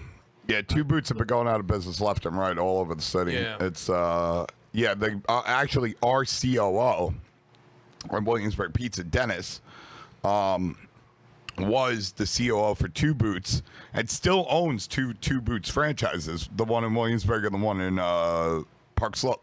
Oh, okay. And those ones are doing pretty well, I think. Those two are doing well. Yeah. Well, he's a really good COO type of guy with the numbers and the staff and hiring and all those kind of things. And he was doing that for the company. And the reason why they were able to expand into a lot of the markets that they did, from Nashville, Tennessee and LA and wherever the fuck else they went. Right. And they started making, not that long ago, I mean, I would say like 5 or 6 years ago, they were making expansions into the Uptown and, different places that were new. Right. That it all seemed to be going really well. And for whatever reason, the owner, he had started like, my partner had found him and met him, and like he kind of started consulting for us, really close to my partner, like hand in hand. And, because my partner was just like, listen, I don't know anything about, turning this into a lot of locations. Johnny doesn't, Nino's the chef, and, let's get somebody who like knows about operating, 9 or 10 stores. And then somewhere along the way, because he had been making, I think, like 80 or 90 a year to be like the 2-boot COO, and he also owned 2 franchises. Somewhere along the way, they just decided out of nowhere just to cut his salary literally in half. Wow. And that just fucking like made this guy irate. Wow. Like this guy was understandably for sure. And he got like so irate, and then I believe like him and my partner made a deal, and I think he was just like, fuck you, like I'm out. Yeah. And literally like within 6 months they started fucking shutting the fuck down all over the place. I don't know what they're down to now, but it's like, I remember when I was a kid, and between Abatino's, between the Fat Sal's pizzerias, between the Familias and the original Ray, not original Ray, this fucking Ray, the other fucking famous Ray, and all those. I mean, that was Manhattan pizza. Like, as far as what's on every corner, not what's the best day. And they were horrible. And they were, I remember, like, I've thrown pizza at dudes a few times in places like that, because I was, like, not at Familia or Abatino's, but like I remember walking to a place in like the Hell's Kitchen-ish area, and it was one of those Pizza Pluses or something like that. And I walked in, and they were charging, like, in a time when a slice, I believe, was like $1.75. Like, that was the rate. Right. These guys were charging $3 because it was like a very high volume area and whatever. Right. And I'm like, they're like $3, and I'm like, what the fuck? Like, I give them the money, and then I take a bite of the pizza, and I'm a pizza guy, and I'm like, and I was like, $3? Right. This? With ketchup and fucking like fake cheese on it, like, that's and nice. I was like, at least, bro, at the very fucking least, you know what I mean? You got to use a fucking real tomato. Of course. You know what I mean? For you got to use $3? fucking, yeah, at the very least. I used to get so irate. They're actually right in that area before, all the 99-cent places. Yeah. Back then, like, because way before 2 Boots, maybe, I mean, in my time, it's got to be at least 10 years before 2 Boots. There was a 99-cent pizza joint. It was big. It was on 39th and like 10th Avenue. 39th and 10th. Yep. So just past Port Authority. Is that where the Two Brothers is? There's a Two Brothers there too. Oh, that's 40. But that's this 40. place, when I was going there, it was 10 years before Two Brothers originally opened, because I was actually living on St. Mark's when they originally opened. Okay. So it was 10 years before that happened. And, I mean, the place had to have been there for probably 20 years before I ever fucking set foot in the place. And it was run by these, I don't know what, they might have been like Pakistani or is something like that. Yeah. Like not Bangladesh, but maybe Bangladesh. Indian, Who the fuck knows? Yeah. They weren't Indian. No, They were definitely Muslim. They weren't Hindis, but I mean, Pakistan used to be part of India, so I mean, what are we talking about? Right. No, but they were Muslim dudes, and they all worked the place, and it was this, you know what I mean? When you're fucking young and you're broke, I mean, because I wasn't always broke. Like I did things growing up that at certain points, like I had a lot of money, but I used to blow through it as quick as like, bro, if I had $10,000 in my pocket, I would literally be able to get rid of it in a matter of like 1 or 2 days. Like I would do crazy shit because I didn't like at the time. I didn't think I was gonna live that long. Like the lifestyle I was living, I was like, I'm gonna get shot. Like, you know, before I go to jail, before I'm old enough to buy a house, like I'm getting shot. This is 100% happening. So I would do things like we'd go to the bank and we'd change out like, you know, $2,500 and get $5 bills and go to a club. We had the fake IDs from West Village. I don't know if you remember this, all the headshot, you know, all the glass pipe shop. They would have the photo ID neon. Yeah. You'd walk in, there'd be a 3-ring binder, and it would have not only every state in America, but it would have every country in the world. And you literally, you pick your state, you pick your name, they take the picture right there, they print it. Yep. Those got shut the fuck down after 9/11, like really quick. Absolutely. But, I mean, you knew the places that would bust you, and you knew the ones that didn't care. Right. And even at the place that busted us, like we would, you know, here's $200. You know what I mean? Right. But then we walk in the club and we literally like out of a movie, like make it rain because it's like we got to do something with this. Because once you got a couple apartments and you got a motorcycle and you're not even old enough to fucking drive, you know what I mean? Like what is there to buy after that? Like there's not much left. Like I got my '66 fucking Lincoln Con. I got my Grand Prix that I got all souped up. At one point I had a Grand National as well. One of those V6 turbos from the 80s. We liked the 80s cars back then. Okay. We liked the 80s cars a lot. We were like really into them because they were like sleepers. Like in the 2000s, like people would look at it and it'd be like, you know, oh, what the fuck is this? And meanwhile, we're fucking, you know, we would go race with we blow people's side up, win money, and they look cool. I don't know. Anyway, Nice. That's one of my stories. I'm getting way off the Lombardis. I'm sorry, pizza people. I'm sorry, historians, nerds out there. We're talking to the original pizza nerd, Andrew Bellucci. I gotta go smoke a cigarette real quick, but we're gonna be right back.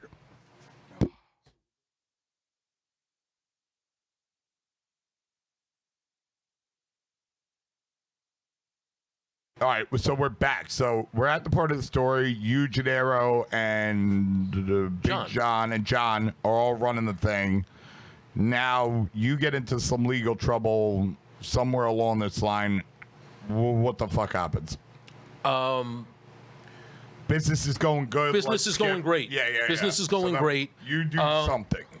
I didn't do something while I was at the shop. Right. Prior to that, in the late 80s, let's just say I was involved in a check cashing scheme. Okay. Okay, where... All right, you want to describe what that is or not really? I mean, I worked at a law firm. You already did your time and everything for it, right? No. Oh, no. No, I didn't know that I hadn't gotten away with it. Right, but I'm saying now in 2021. Now? Oh, yeah, you I did can't your even time. remember it. Yeah, of course. Okay, so in the 80s, you were. Yeah. So, what happened? So in the 80s, I cashed checks that weren't mine. Okay. Right. A substantial amount. How much is a substantial amount? $275,000. That's a pretty substantial amount. Right. You could buy like 10 houses for that in 1980. Yeah, you could, or you could blow through it all. Right. Sure. Oh, I know all about that. Right. So, I mean, I don't know what was more stupid, doing the crime or not taking advantage of the proceeds. Right. Either one is just horrifically stupid, and I just can't even stomach thinking about. And this isn't like even like a mob connected thing or anything. This is just like street guy stuff. Come on, look at my beautiful wife, Shaylin Brand. She's bringing she's hiding. Bringing me my whiskey. It's late over here in Brooklyn. Usually we do this in the afternoon, but me and Andrew Bellucci decided to do this late, so that so I'm sorry if we take a couple breaks, but you know what I mean. I'm still a nicotine addict. Anyway, so what'd you do? I you forged up- checks. I forged checks. How do you even do that? Is it like Catch Me If You Can? Is it like Leonardo DiCaprio? You know what? Were you a Pan Am, pretending to be a Pan Am captain? I knew that Swiss banks had this secrecy thing. Oh, banks in Switzerland. Right. Yeah. So that's where tax havens. I would send the checks that weren't mine To get cashed. to get cashed. But how do they get cashed? I opened up. There were like books that you read about in a magazine, like almost how to do like illegal stuff, how to change your identity, how to these type of underground books. It was possible back then. Right. Yeah. And there was this book which was really more like a pamphlet that explained Sold in the back of some magazines. Yeah. Learn how to build bombs. Jolly Roger cookbook. Pick locks. Exactly. We had that when I was a kid. I remember there was one kid in the neighborhood, Patabarca, he was like the first kid. He was a big nerd and the first kid to get the internet. And like we went over his house. He was so scared. We made him print us out the Jolly Roger cookbook, and we were like building bombs. Literally, we were like probably like started at 11 years old, kept on doing it until we became adults. Right. Even after we became adults, but like we were building bombs, like legitimate bomb. We set off a fucking fertilizer bomb one time. Wow. Bro, it was bad. It fucking scared the shit out of us. Wow. We never did that again. Wow. We set it off in a field, and Well, the Anarchist Cookbook was. That's what it was. Jolly Roger Anarchist Cookbook. That's, that's what it was. We printed it all online. How to steal a car, how to pick locks. Yep. No, so I know exactly what you're talking about. So this was how to open up a numbered account in Switzerland. But then where do you extract the money from? Because there's not like a Swiss bank in America. Like I've never understood how that goes. If it's a legitimate numbered account and they're sworn to secrecy, then wouldn't you be able to wire transfer that into another account here? Right. I would assume. I've never done that, so I don't know. Right. I don't know the mechanics. That was... Yeah. Well, obviously, neither did I. Right. So you're doing this in the 80s? 1988 and 1989. Okay. Right. 1988 and 1989. So then now we're in 1994. So I left... 6 years later? Yeah, I left New York 1990, wanted to do a reset. Right. Let's skip back to like Lombardi's. Okay, sure. And so you're at Lombardi's, and in comes the fuzz, and everything's beautifully. At lunchtime, eating a Parisi tuna fish sandwich. Okay. Right. In walks two FBI agents and ask if I'm Andrew Bellucci, what's the date of my birth. Right. And you have the right to remain. So actually, they never read me my rights, but they put the cuffs on and took me down to 26 Federal Plaza. Right, processed me. Was out the next morning on my own recognizance. Oh, they argued. Well, the prosecutor was trying to make the case that I was keeping a low profile and evading the authorities. And you were really like a mob guy or something? No, that I was because I was in France, that I was trying to evade authorities. But yeah, I was in France, and I came back under my own passport and through legitimate. You're saying the prosecutor was trying to connect those dots and like they weren't connecting. And so, then my lawyer, who John arranged, held up New York Magazine from the previous week that had my picture in it and said he's not keeping a low profile. Yeah. And so that's why they... So did they... I mean, was John on the FBI radar for what he does back then? I mean, obviously he is now. I don't... The FBI did ask me about some people, but Right. not him. Really? Yes. But like connected guys in the Like, neighborhood. yeah, like showing me pictures. What? Do yeah. you know this guy? Do you know Yeah, that do you guy? know- yeah, yeah. That's surprising. Like, I guess maybe he was flying so low under the radar back then that Yeah, they didn't even know. never- Because if that was to happen today, you know what I mean?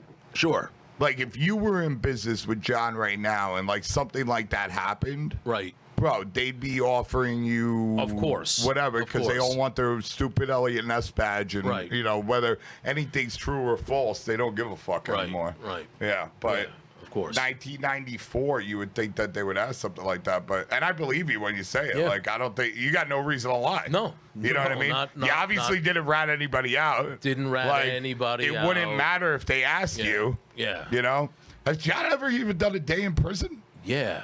Oh, he has? He's done substantial time in prison before Lombardi. Before Lombardi. Yeah, yeah. Really? And in the feds, like in Minnesota, they moved him around. I remember him telling me stories that he Like, by substantial time, 5 years, 10 years? Like, I think closer to 10. oh, really? Yeah. All right. Yeah.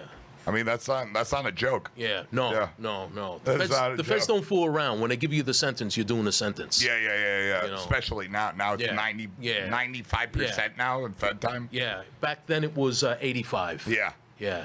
Still not 86. nice. Yeah. No. know? No. States are going up too, I heard. Is that right? Yeah. Because, I mean, it used to be like, bro, you get a fucking dime in the States. Like, I mean, you know, a couple of this, couple of that. Like, Yeah. you can get out in like 2-3 years. Yeah. You know what I mean? Yeah. If you know the right people, you play your cards right, you Right, don't get in right. trouble.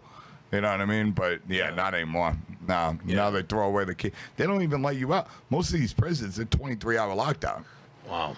Bro, you're not hanging out anymore. Like, Wow. it is not fucking fun. Right. Well, we'll get to that. Yeah. If you Yeah, let's want. go. Yeah. So, bring me. It took a year for me to plead out. I mean, they had the checks. You know, they had. Yeah. Right, they showed me the evidence, so it was just a matter of getting the best deal.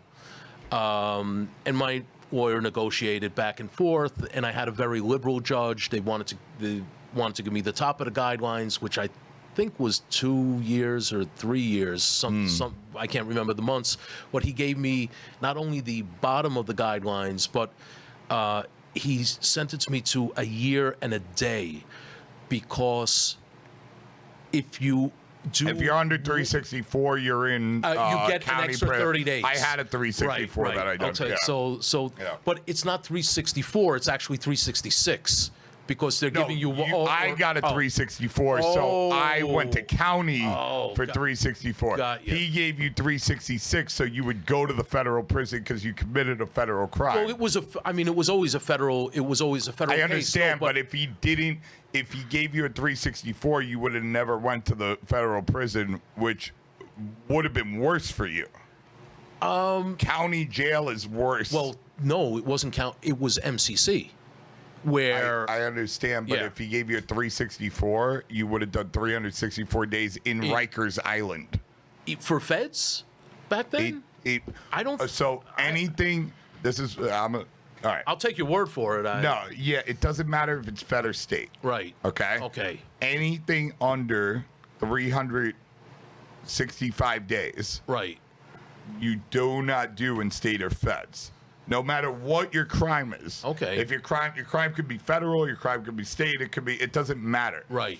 If you get a 364, you have to do it in county.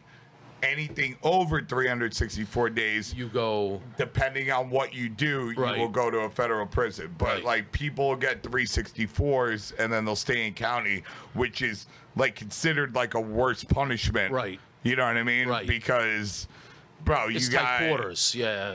I mean, you got guys that, missed child support payments or got too many DUIs, Right. and white collar guys Right. mixed with stone cold Right. doing multiple life sentences murderers Right. who before they go to the States want to make a name for themselves, and then you got a bunch of gang kids in there, and it's not a fucking good situation in Right. county, Right. especially like bad area like Los Angeles County Jail, Oh, Rikers Island Yeah. are fucking I've spent some time. Right. It's not nice. Right. It is. You would much rather be in federal prison, even states. You upstate. You'd Right. much rather be there. Right. Because people get comfortable. They know what time it is. Of course. They're hanging out. You know what I mean? It's Yeah. not.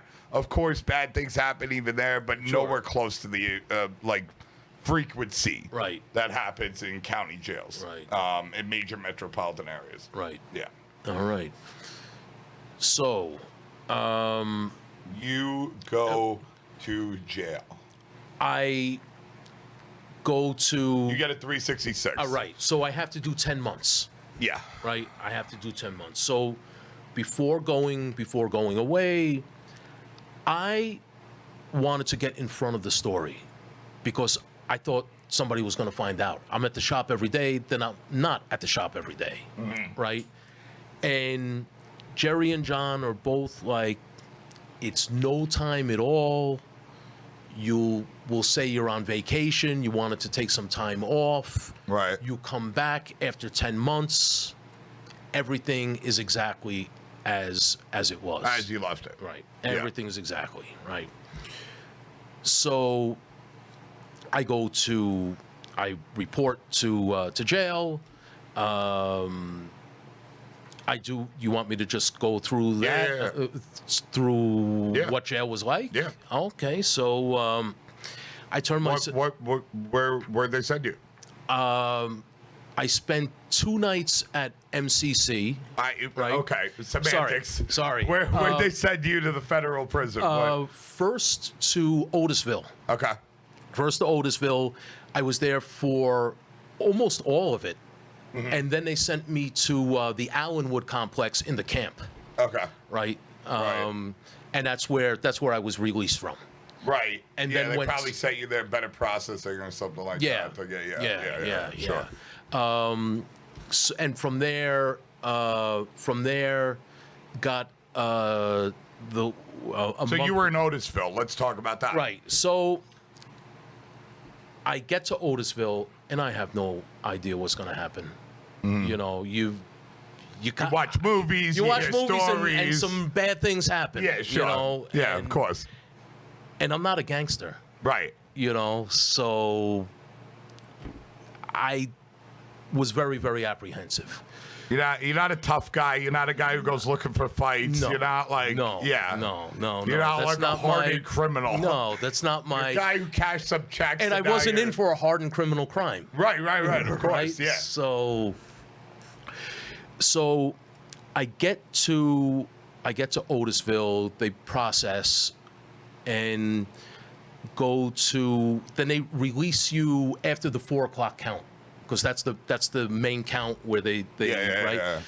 So then I go to the unit that I'm assigned. The unit that I'm assigned, and I don't know what you're supposed to do. You know? Most people don't. When they Right. first go. So I just, I'm just standing there, and I'm there for maybe 10 minutes, and an Italian guy walks over and says, somebody wants to talk to you. And I'm like, This is day one. this is our one. Hour one. Yeah. Okay, got it. This is our one. Yeah.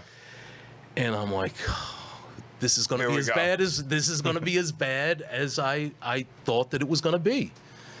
I mean, listen, if I walked into a jail and an Italian guy came up to me, I'm like, yes. Yes, but when you hear somebody wants to, Yeah, no, I get it. I get That's it. not what all right, I'm come on, thinking. let's go. Let's Okay. go. so he walks me over to a table where there's 4 guys sitting, and there's an older gentleman there, and he looks up at me and he says, "Here we are." And I said, "Yeah, here we are." And he says, "You know who I am. You remember me." And I'm like, "I'm sorry, I can't place you." Right. And he said, "You made me plenty of pies at Lombardi's." And I'm like, "Oh, okay." And I still have no idea. You have no idea who it is. No yeah, idea yeah. who it is. And he says, I'm Sonny Francisi. And it's still not really. You still got no idea. I still don't know. Yeah, it's just like, okay. Yeah. Because you're not a fucking wise guy. And if you're not a wise guy No. and you're not in that life, how the fuck you know who Sonny Franchese is? Right. Like, there's not like mob magazines and fucking like No. fan groups And there's back then. right, and there's no Yeah. internet. There's no internet. Yeah, so I have no idea who this guy is. Even today, to know who Sonny Franchese is, you have to be like a part of like that weird internet. Like they have all those pages and people that like they kind of nerd out, like pizza nerds. Right. There's guys that nerd out on like mafia stuff in history, right. which 100% didn't exist until. I'm sure there were people that were interested, but there wasn't like a community for it. Right. You know what I mean? Oh, of course. But, I mean, in certain circles, he was certainly known. And I did. Oh, yeah. John would have known who he was immediately. Oh, John, 100%. I brought his New York Times obituary. He passed away last year. And it's a super. He was like fucking like 103. 103. 103. 103. So he was in his 70s when I met him, and he was on the handball court every day, just in unbelievable shape. So. Okay. Yeah. Go ahead. Okay, so pull up Sonny Franchese. There it is. Yeah. So. Oh, look at that guy. He's a good-looking guy. Yeah. Wow. Oh yeah. Oh. Yep. Yeah. So what does he say? Okay. Come on. So he says, "Who are you bunking with?" Mm-hmm. And I gave him this cell number. He didn't think that would be a good fit. And then I can tell this story. Yeah. Right? I can tell, yeah. You can 100% tell I this can story. tell this story. Yeah. So. This isn't a conflict. Nobody's going to get in trouble. No. So he said. I'll let you know. Okay. I know the stories you can't tell. Okay. And I will 100% let you know if you're telling the wrong story. Yeah, this is all on the table. This is good. This is good. Yeah. He says, "Do you fart when you sleep?" Right. And I said, I'm a really bad snorer. And because I'm thinking, oh my God, I'm going to keep this guy up at night and there's going to be like a major issue because I'm a horrible snorer. And, and I still don't know who he is. Right. Yeah. But I knew he was somebody. Yeah, of course. It was so this fucking guy's around obvious. him. He looks respected. It was just very, very obvious. Yeah. And he says, "I didn't ask you if you snored. I asked you if you farted when you sleep." And I said, "As far as I know, no." Right. And he said, "You're moving in with me. I'll tell the CO. We'll do it after the next count." Uh-huh. So, okay. And that was it. I spent the next 5 plus months with him almost every minute. Right. Really. Just walking the yard. I wouldn't play handball. He played handball almost how every old? day. He must have been 78 years old. Yeah. Yeah. He was playing handball? Jesus Christ. He was in such shape. Really? He was in such shape.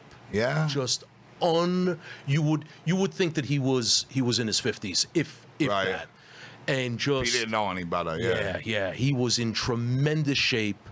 I mean, do you even know how old he was? Is that even something you would ask him? Not back then. No. Now you can do the math. Yeah. But and I never did the math, but I guess he was. I just did the math. I think it's 78. 78. What year? Yeah. 1990. This was 96. 96. Yeah, 78. Through Christmas. Yeah, he died. Yeah. He died in 2020. He died last year. Yeah, 2020. Yeah, he died last year. Yeah, so if you do 2020 minus 996. You got 24, 103 minus 24 is 79. Right. Yeah. Right. 39 years old. Tremendous shape. That's insane. And I mean, it wasn't. So you it didn't have wasn't any problems because of that? Yeah. I would. You were comfortable. I You was- could do whatever the I fuck was- you want. Nobody was bothering you. There were. Now, you think like John made a phone? Because, I mean, John certainly could have made that phone he call could to have, make sure but he that happened. absolutely did not. Did not. You know that for a Absolutely did fact. not. I know that for a fact. How do you know that for a fact? I know it from Sonny. Sonny did not like John. Really? No, did not But he like used to him. go to Lombardi's? Yeah. Yeah. Okay. Yeah. He didn't like John. No. Why? No. Don't know. You don't know? Don't know. He didn't say? I think you know. I think you know. I mean, Sonny's, Sonny's gone, so, you know what I mean? Sonny's But gone. Whatever. Right. All right, moving on. I don't like talking out of school. Yeah. On certain things. I hear you. I hear you. But Respect. there were probably like, I want to say 16 of us who were just always around each other. Okay. Right. And was there other Italian crews, or it was just like It was- that one? No, it was all the crews. Yeah, I'm was- saying right. like you're 16. Oh, no. That was everyone. That was it. That was everyone all in the Otisville. Italians. That was all the Italians. Okay, got it. There were maybe one or two didn't kind of hang out. Right. Maybe, or actually there were like one or two who wanted to hang out, but they weren't really Italian. I got it. Got it. So yeah, they yeah, were yeah. dissuaded from. Yeah, from they're doing just that. like- because it was very, very tight in that. Like there were 16 of us. I can tell you when it was chow time, that we would all line up together. Right. So there were like 200 people in a unit, but us 16 were always together. And then when we got to the chow line, we got different food. Oh, really? Not always. Yeah, you know, yeah, yeah. But we got different stuff and like better stuff. Right. Right. Was there any other like privileges you got like from kind of hanging out with those guys, like, or was it just the food? Sonny had spoke to the warden and had me make pizza. Really? Yeah. Like legitimate pizza, or like some like fucking weird jail? I did it in a pan. Dorito Oh chips? no, this was like Legitimate. the guard gave me yeast. You know. Oh, wow. Yeah. Oh, that's dope. Yeah. So, he arranged that. Everybody had a cushy job. Mm-hmm. You know, nobody bothered. Nobody bothered. So it was a nice anybody. vacation. It was a nice vacation. It was a nice vacation. It was not. And then Allenwood was a joke afterwards. You know, Right. guys were crying that the golf course was closed. Yeah. You I've know, heard about but that place. Yeah, that's where Nixon's guys went. Yeah, So yeah. and it's a camp. You could walk away. But they got some weird, like, cushy prisons in New York scattered around that nobody ever hears about and this and that. And it's Yeah, like, yeah, it's not yeah. even real jail. Like, Yeah, it's, yeah. you know, it's No. like, even the place Martha Stewart went, which I don't know if that was in New York or Connecticut. I think but the women's is in Connecticut.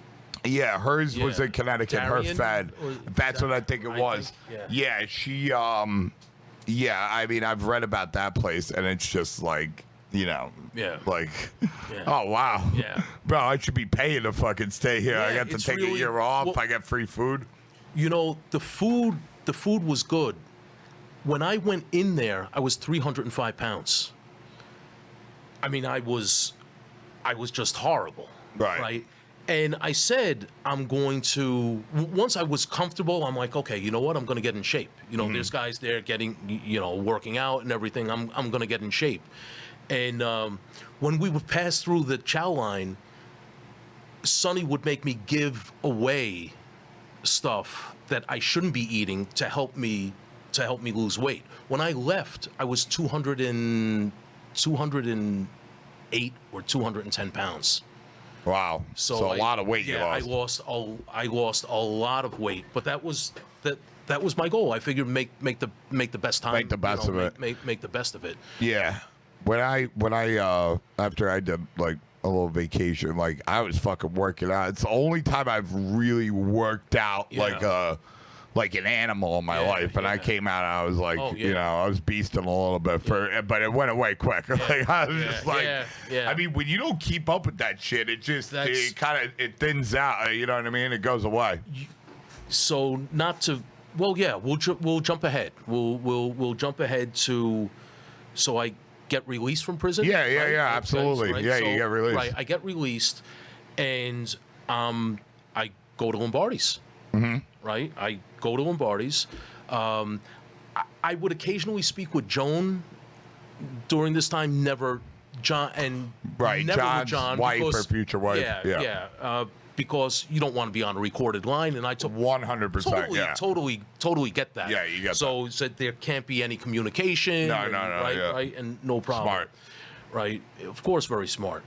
But what happened in that time was they turned on me and wrote me out. Gennaro and yes, both of them. Both of them.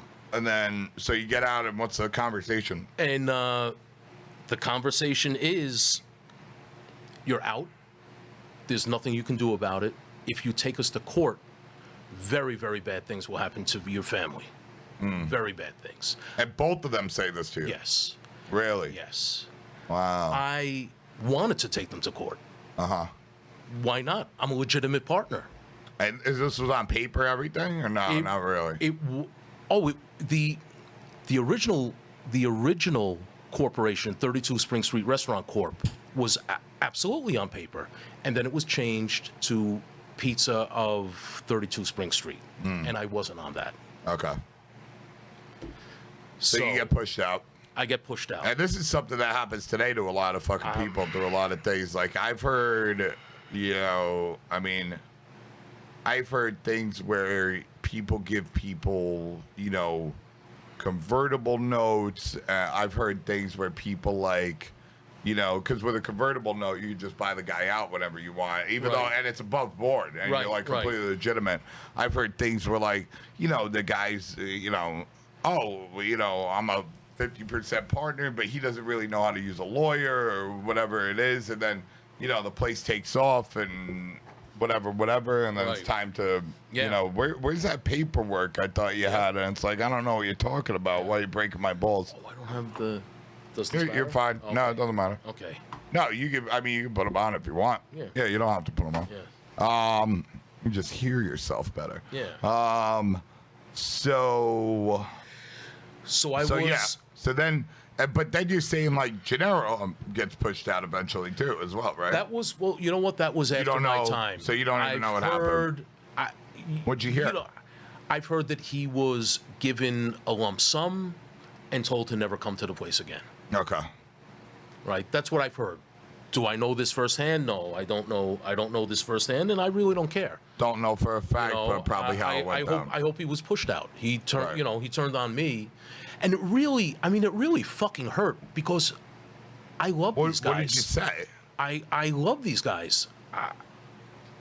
They were like, there's nothing you can do about it. It's like, did you ask why? They said they didn't want me in the place anymore. But why? They didn't give me a reason, but the reason's money. Why split it up? They felt they didn't need me. Yeah, they ran the place for 10 months. 10 months without you. I had trained the guy. He wound up staying there for a long time, Ricardo. One thing I know in this world, and why I think it's really bad when you do something like that, and you make a little bit more money and this and that, but I seen obviously the guys that you're talking about, I don't know them personally in any way, but I do know people personally who operate their businesses and aspects of their life like that, and I've never met one that's not fucking completely fucking miserable. I've never met one. Yeah. You know what I mean? Yeah. And they know a lot of them won't even admit they're miserable if you you know what I mean? But when you know them, you know they're miserable because all they do is complain and this and that. If you confront them about it, they'll say, "Oh yeah, well, bro, I'm worth $2 million. What the fuck are you worth? I drive around an Audi." or I drive around a fucking Cadillac, or I drive around a Mercedes. What the fuck do you drive? Right. And this, that, and the other thing. But it's like, okay, but I know you. You're fucking miserable. Yeah. You're fucking miserable. It doesn't matter you have a Mercedes. It doesn't matter you got $2 million in the bank. Right. It doesn't matter you live in this house and I live in this house. You're miserable. I've hung out with you enough times and heard you fucking whining and complaining and seen the fucking drama that you fucking bring into your life and your mind and everything else. Right. And how many people you hate and how much poison you put into the world. Yeah. You know so what I mean? Negative energy. Yeah, where it's just like, I don't want to be you. You could have paid me fucking $1 million to be you. Right. Like, fuck you. Right. And on that note, cigarette pick. All right.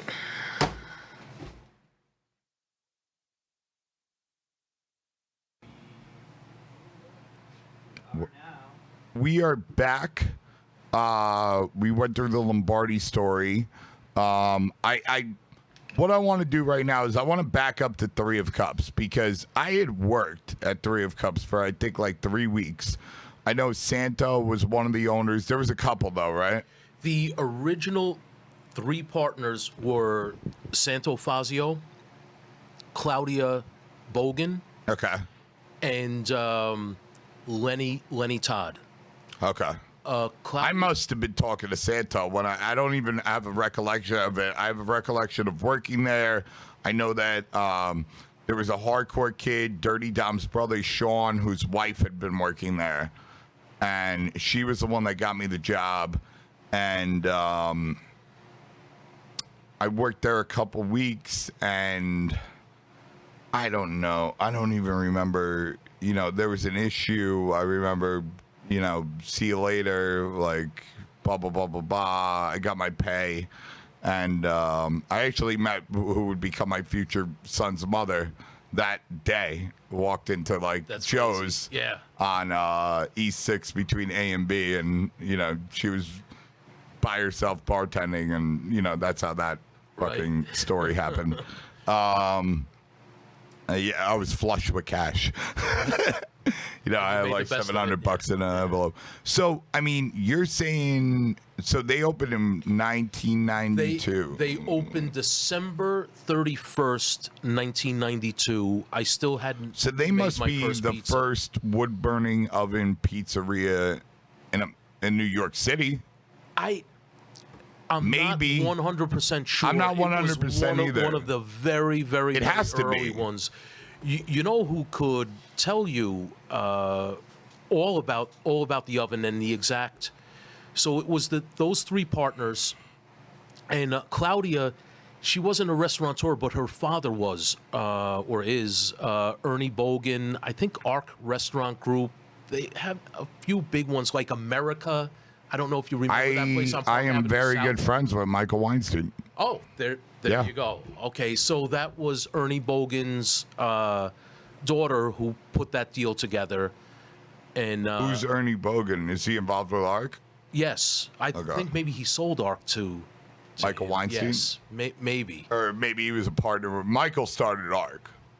Okay. Weinstein started ARC. I'm sure it's Googleable. Oh yeah. Yeah. I don't really remember. I mean, from part. what I understand, because I know Mike, like, you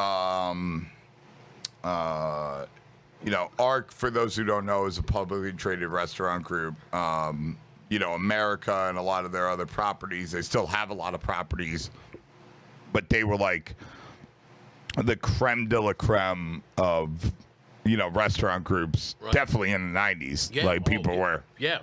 Very, very big. I mean, to have a restaurant group that's publicly traded is a little insane to begin with. Yeah. You know, that's not like a, yeah, now they're opening a lot in, like, Mike doesn't want anything to do with New York. He owns Bryant Park Cafe. Wow. Which is, yeah, that's, you know, I mean, major. I forget the name of the place. There's a place on Columbus Circle, like right in the circle. Of course. Where you walk into, what's the museum that's over there? Right in the circle. It's an art museum. Right in Columbus Circle. So whatever that art museum is. Right. there, you walk into the actual art museum, which I believe has like a first floor, maybe a second floor, and a basement. Okay. And it's kind of like a not like a MoMA, but it's like the one on Bowery, the Modern Art Museum on Bowery. Yes, that's I do. kind of small. Yeah. What is it? Oh, museum. Yes, that is the MAD. Right, correct. So they have a if you click on that, there's a restaurant that's on like the third, or no, it's not on the third floor. It's like on the top floor of that building. Maybe not the top, but like it's high up. And he has a restaurant that's in there that I got to go to once. That was incredible. Just because you're just looking, you're at the window looking at Columbus Circle. The food's obviously like subpar, right? But not sub. I said subpar. Jesus Christ, incredible. Of course, yeah.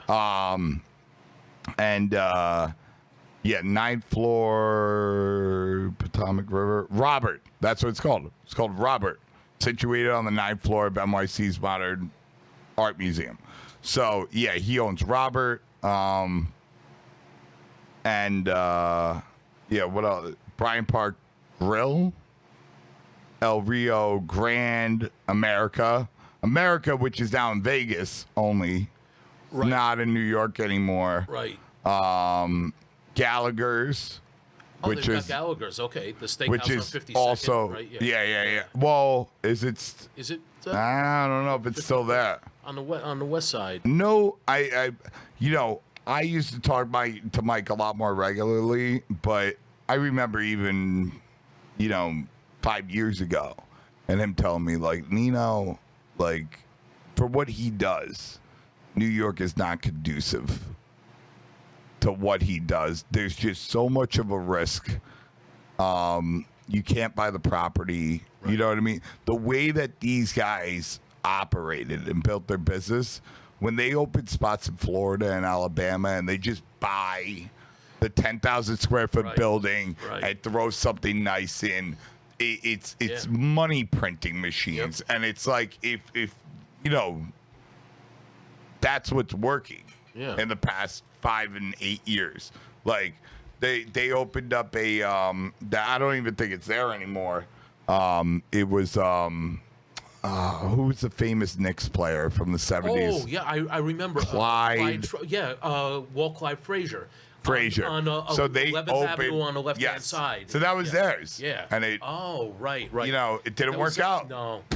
That was a bad location. Yeah, it didn't work out. Yeah. But like, look, now I'm on the website now, and it's like Florida, they have something J&B's on the beach, Rustic Inn, Shuckers, Blue Moon Fish Company. In Alabama, they have Oyster House and the original Oyster House, right? Which is probably a property they acquired. They have a couple things in Meadowlands, but yeah, they're down to that. But I remember talking to him, and he was like, Nino, like when we, I'm a numbers guy, I'm a money guy, and when you look at what's actually coming in and what's tangible in these Florida and Alabama, it's incredible. You know what I mean? Yeah. And then we're fighting to keep these New York things. Right. You know what I mean? Right. And they're an old company, obviously, and when you have a board of directors and you have this like giant machine.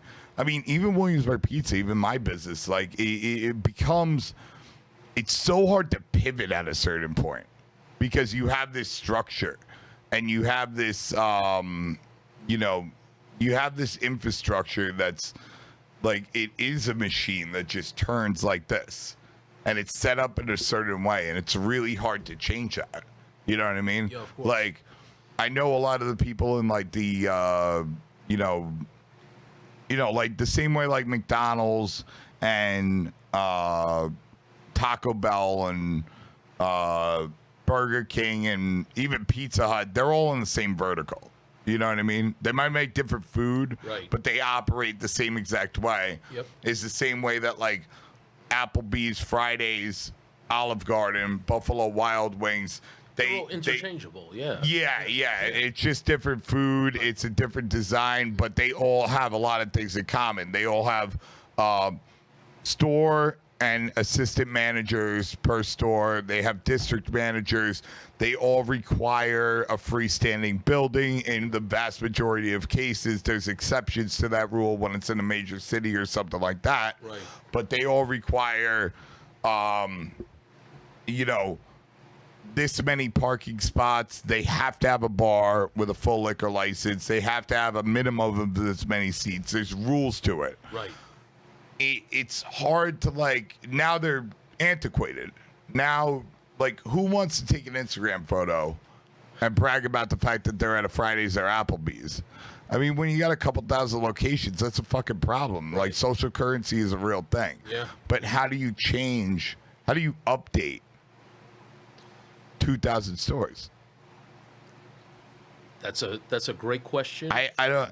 Whoever can do that should be. It's greatly impossible. rewarded. Yeah. No, because these are owned by franchisees. Right. They've already spent millions and millions of fucking dollars, Sure. and there's no such thing as when you look at the McDonald's history, the guy Ray Kroc was bringing in franchisees in the '60s, and this and that were working class people that actually worked it. Now it's giant conglomerate hedge funds and Wall Street groups. Mm-hmm. Well, they'll have a restaurant group, private, that owns 23 Wendy's, this many McDonald's, this many Taco Bells. A whole portfolio. They have a whole portfolio of this shit. And it's there's money coming into that, so they know how to move the money around, and they're, making shit on different things. Okay, that's enough of me. We got to get back on fucking topic. Okay. So, Three of Cups. Three of Cups. Tell me about it. I wasn't around. I was a fucking 7 years old. Okay. I went from Two Boots to there, and it was like a party every night. I mean, you didn't know who was going to come in the place. Did they have that downstairs bar, that metal club downstairs bar? When I was there, when I started, it wasn't yet open. We were still What year did that open? Well, you know what? It opened before Lombardi's, so that would have been November '94. Yeah. You're getting a little bit too crazy with your dates. If it's in a 5-year period, it just happened. Sorry. I know. Okay. I love you, like to Andrew be Bellucci, precise, but we're gonna. I'm sorry. Yeah, you be precise in your book when you fucking sit down. We gotta fucking get the story. Okay, sorry. So they basically had it from the jump, and then it jumped off, right? And it just, it really jumped. Probably a lot of fights. Not horrible. No, not that. No, honestly. Oh, you mean downstairs? Yeah. Not in three.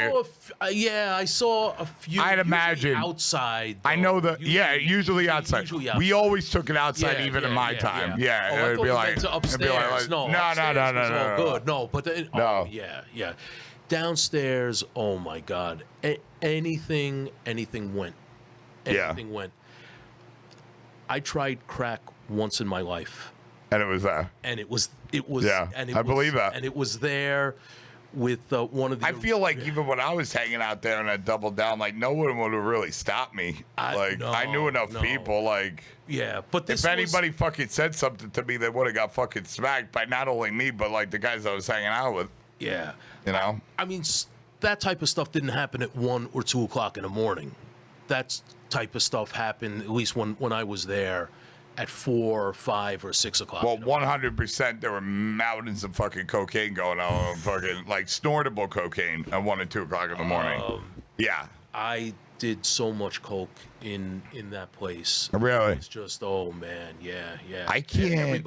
Everybody. I've done everybody. Yeah, it's just standard. It's standard protocol. Yeah. It becomes and a lot of people that have never done the drug and everything like that, they look at it like this really bad, evil thing. If you do it once, you're gonna get addicted. Right. Bro, even when coke was good, I know people, I think it was very mental. I know people who they were doing stupid shit. Yeah. But it was such a minority. Right.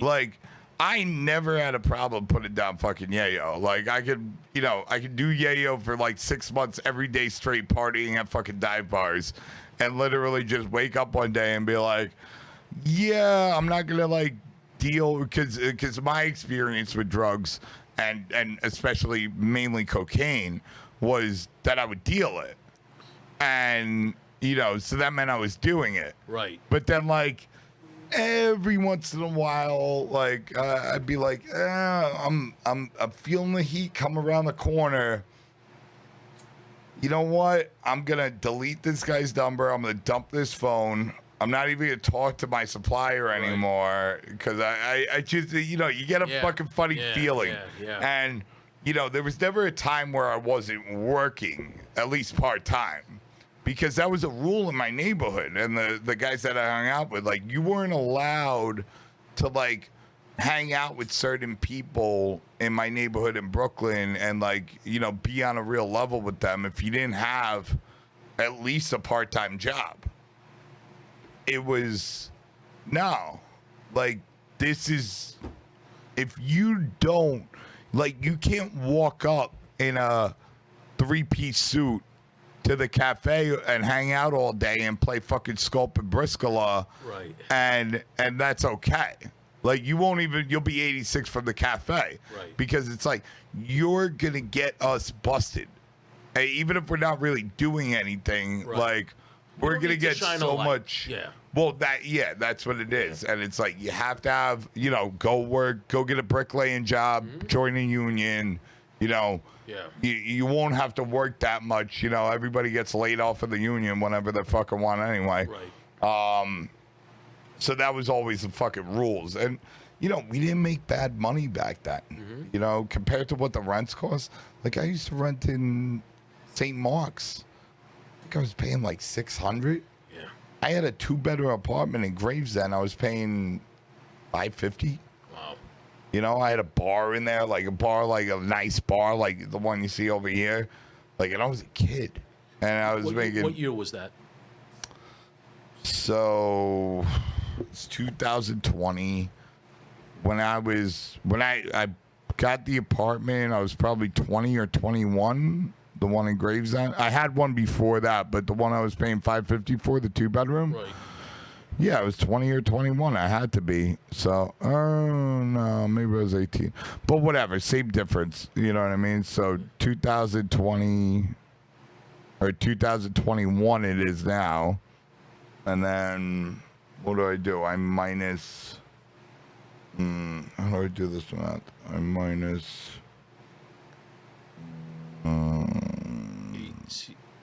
I minus 20. So 2001. No, but that's not right. So it's like plus. I don't know how to do this math. I'm like, I got a couple drinks in me. But I don't know. Oh, no, I know what to do. So I'm 36 minus. If it was 20 years so that's ago, 16. So 2021 minus 16. Right. So like 2005. Okay. Yeah. 05. Okay, yeah. And then figure, so probably, in Gravesend from 2003 to 2005 out of the apartment. And then a St. Mark's spot would have been 2006. Okay. Because after the World Trade, the apartments went. Sure. And they stayed that way. Yeah. For a while. But when I had the place on St. Mark's, there was a kid across the street who had a much fancier place. This is when they started bouncing back up, was in this time. In 2005. Right. Where I remember hearing about people renting for $3,000 a month, which back then was just what are you, fucking nuts? Yeah. Are you out of your mind? Yeah. But there was all these the financial industry had bounced back up. There was a lot of guys making money. There were people moving into lofts on the Bowery. I remember that. And the East Village, and you know what I mean? They were paying what was considered back then real fucking money. Like Red Square, right? The one across the street and down the street from Katz's on Houston. It has the big clock that was like one of the first ones that was luxury, and it attracted the Wall Street crowd. Oh, the Wall Street guys wanted to be there because you know what rich people love? And especially like, because there's a lot of guys on Wall Street that get their Series 7 and they start making real money. Right. And they fall into that crew, but they still feel guilty. And that's one of the things that they do. And I knew these guys personally, so like I could look into their fucking souls and fucking have real conversations with them to like kind of get this out of it, because I would see it. And it was like one of the things they did to like try to feel like, oh, well, I'm not that. You know what I mean? I'm still a regular person. You know what I mean? I'm still hip. You know what I mean? Right. Never call somebody that comes from money rich. They fucking hate it. They'll never talk to you again. Yeah. You know? Oh, you're a fucking rich kid. Yeah. They'll write you off. Sure. Right away. I learned that because I always grew up with nothing. You know what I mean? And I always lived, like, even when I had something, it was from, like, doing stupid shit that I couldn't really do anything with. And, like, I was always, you know, down in one sense or another. But when I would run into kids and then, like, you know, I would go over their parents' house where they, like, especially the parents. Like, I've met kids through other people that I knew, like, where I'm in San Francisco and I'm hanging around some, like, 19-year-old kid or 20-year-old kid who's went to college with or whatever it was. Or no, maybe not 19. Maybe he's 25. But he went to college with the guy who's my producer. That's like my camera guy. Right. And that's how we get hooked up. And we go over to their house, and it's a fucking, you know, $2.5 million fucking, you know, maybe it used to be working class fucking 70 years ago, like a house in Williamsburg, but it's 100% not anymore. Oh, yeah. And that's the same story in Williamsburg. And then it's like, holy shit, your family's well off. Well, not really. And I'm like, what do you mean not really? This is a fucking $3 million house you fucking sit in. Right. And they get mad at you. Yeah. They get legitimately pissed. They're like, no, you're talking bullshit right now. And it's like, all right, buddy. And you don't know when it comes to, like, yeah, people don't want to be seen like that. Yeah. That's the thing that, like, started out. So, talking about Mikey Weinstein, right? Mikey's son, who's like a dear friend. I consider, you know, he's not a dear friend of mine, but he's a kid that I consider family. You know what I mean? Right. Like, if that kid fucking had a problem and he called me, like, it's done. Mm-hmm. You know what I mean? I'm fucking getting in the car. I'm fucking jumping in a cab. I'm fucking handling it. Right. You know what I mean? I like that kid a lot. I like that kid where, like, there's no explanation needed. Like, I'm fucking there for you. But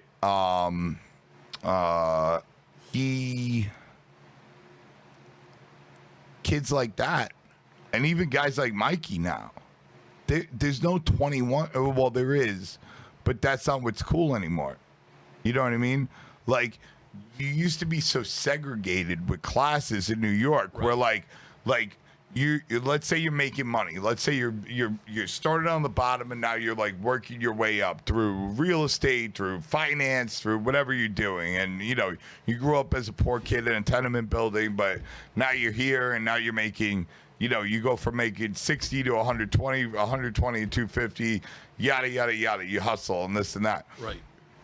You have to make that money to break into these, like, 21 Club and these private things that are reserved for a certain class of people, right? Where now the guys that have 50, 100 million, $1 billion in the bank, they want to hang out where the graffiti kids, that club that's cool, that before never would have happened. Like, it's not the, like, in the 80s and the 90s and even the mid 2000s, it was like, oh, you know how you know you really fucking made it and you're really, really a somebody in, like, the fucking social echelons of New York? Oh, you're going to the opera and you have those fucking balcony seats. Right. You know what I mean? Right. Like, those social cues and those social things, they're invisible now. Yeah. You know what I mean? Like, people want to, like, have this, people with money which, you know, there's obviously it's a very small percentage of the total population. I don't know what it is in New York, but it's probably higher than most places. But in general, I'm talking real money. They don't want to be associated with that, you know, penguin suit private club where only like these no stickers, like, you know what I'm saying, gilded age people congregate. They want to be associated with the hot spot. Yeah. You know what I mean? Yeah. Where it was like, you know, the Webster Hall and the Ritz was associated with wannabe, you know, kids that were trying to what's the word? Floss. That's what the new word is for that. Like they're flossing, like they're wearing like the nice chain and the watch and, you know, buying the fucking fancy car that they can't afford. Like that was for them. That wasn't for the real fucking dudes with money. Bro, they dress like, bro, if you run into Mikey Weinstein at a lunch or at a dinner, bro, the guy's like, he's wearing a fucking hoodie. He's wearing his outfit. Right. Bro, he doesn't own a suit. Yeah. I think he said he owns one suit and he hasn't worn it in 10 years. Right. You know what I mean? Like his outfit costs fucking like $120 because he doesn't give a fuck. Because you know what I mean? He doesn't have to give a fuck. He does not have to give a fuck. Right. He's not playing a role. Right. He's not dressing for a part. Right. He's it. You know what I'm saying? Like exactly he made his. Yeah. The people that should know, they know. Right. Right. You know what I mean? Who don't matter. They don't exactly. Right. Exactly. Right. And if there's somebody who matters that's outside of that crew, somebody within the crew will let him know about it. And that's how we met. Right. You know what I mean? Yeah. One of his boys, who's a really fucking amazing man.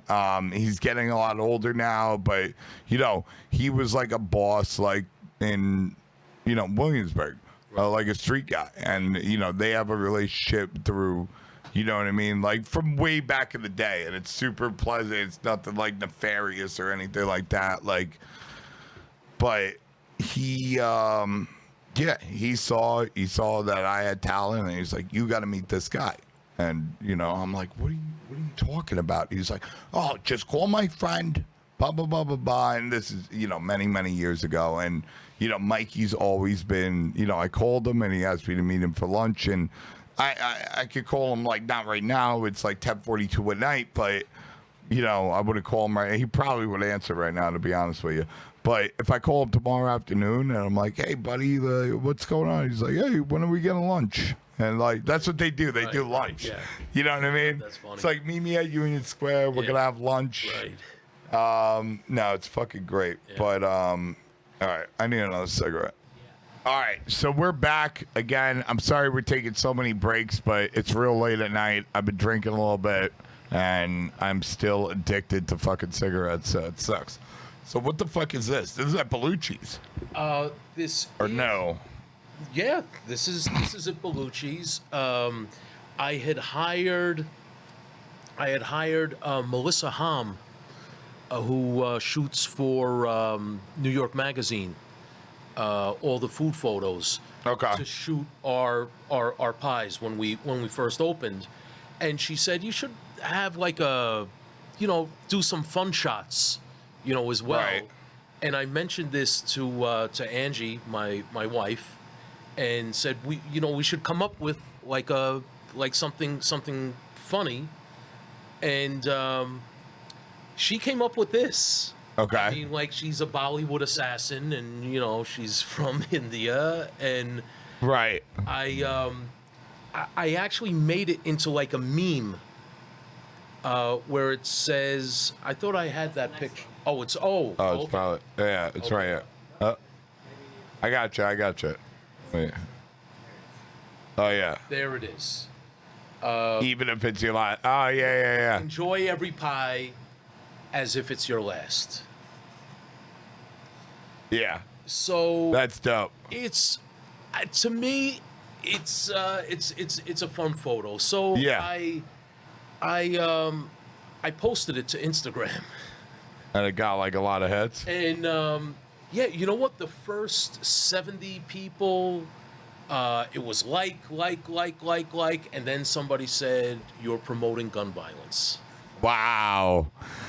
Hey man, that's it's really unfortunate. That's the world we live in. You know, with something like that though, you know, me personally, I would use that because I understand how like the algorithms and social media and Instagram and everything work.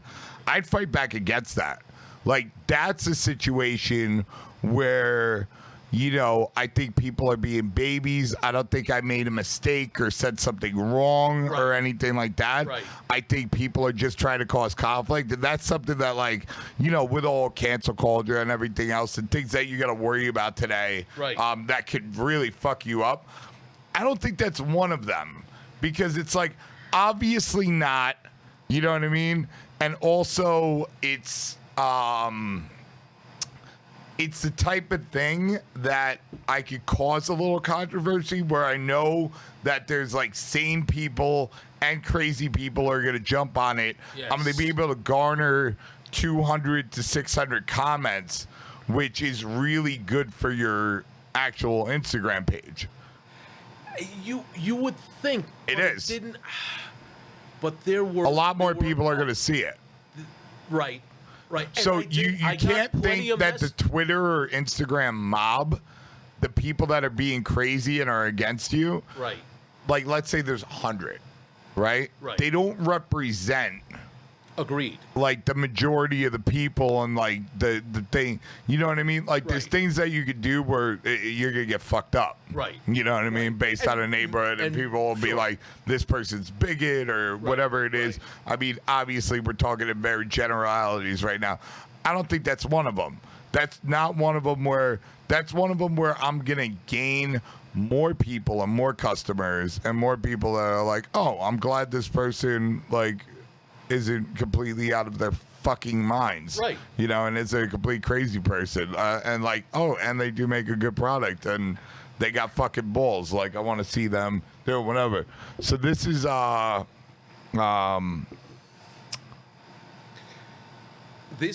York Times article. This is a New York Times article where they called me when I was at Lombardi's and said that they were doing a story on the fact that the price of a subway ride always matches the slice of a pizza. Since like 1959. Right. And somebody came out with that in 1980s. I don't know if it was a Wall Street guy. Somebody came out with it. It got published. And you Google it. There's like serious articles about this from Forbes. Oh, no. Absolutely. Right? Yeah, that's always been like a thing. Yeah. And like people find it interesting. It's not so true anymore, though. Not as true. Well, not as true with like, you know, higher end places. Like, not because you just can't. And you see it right there. You know what I mean? You see the $3.75 plate cheese. Right. You see your Subway slice. It's obviously, you know, a different thing. But if you go to Best Pizza, I think even Williamsburg Pizza, it's not the same price as the Subway. It's a little, you know. It's a little. Well, look, and you can also get a 99-cent slice. Yes, you can. In almost every neighborhood in New York today. Oh yeah, yeah. When I opened I didn't have the Subway slice, so my cheapest slice was actually that one was the plain cheese, and which you're putting fresh. It's a margarita. So you're calling it your plain cheese. Yes, but it's a margarita. Right. But there were quite a few people when I read the reviews the first couple of months. I haven't read a review since. Don't ever do that to yourself. Don't ever read the reviews. No. Right. I know this. I don't look. I don't look. Right. But if you do look, realize like this isn't a real gauge of what's really going on in the neighborhood of people's heads. This is people. You got to look at it like that. I mean, this is just, not look at it like this. This is just what the fuck it is. You know. Right. There's people that are miserable. They got nothing to do. And this is what they do. Right. You know what I mean? There's also a ton of people, and I see them all the time. They're also miserable. they come across something and it makes them feel important, and there's people that legitimately think they know what they're talking about that have no idea what they're talking about. Right. That it's really easy with a simple Google search to like find the bullshit in what they're saying. Right. You know what I mean? Yeah, I'm like an administrator on Vinny Bertolo's Good Pie page. So on my business suite, like I see the comments. Like I'm getting notifications on like Vinny will post something. He's got like 40,000 followers on Good Pies thing. He's got a big number. Yeah. And he posted like this triple Detroit pepperoni. Where he puts I like, saw that. bro, look at the comments on that. Yeah. Bro, it is fucking crazy. Like half the people are like disgusting. Are you out of your mind? This is just plain wrong. Like all this really nasty shit about like what the fuck are you talking about? I got that with my vaccaroni pie, where people would say it looks like somebody vomited, on it. Yeah, don't even fucking. It's actually in the end of the day the way you got to look at it. And I haven't even talked to Vinny about this. I don't even. Maybe he doesn't even look anymore. But there is a big chance that he actually gets what I get. Right. It doesn't matter if the comment's negative or positive. The more comments you get, the more reach you're gonna get, and the better it is for you. Yeah. You know what I mean? Yeah. Like there's a lot of really smart people in like the social media space. Oh my god! Just heard it. All right, sorry the sound was fucked. Huh? Yeah. Now it's over. Sorry about the sound. We keep on. It's really hot in here. We have an abnormally hot day in New York City, and yeah, we keep on turning on the AC because when we don't have it on, it's really hot. And yeah, but it fucks up the sound. So sorry for all those listening. But yeah, it's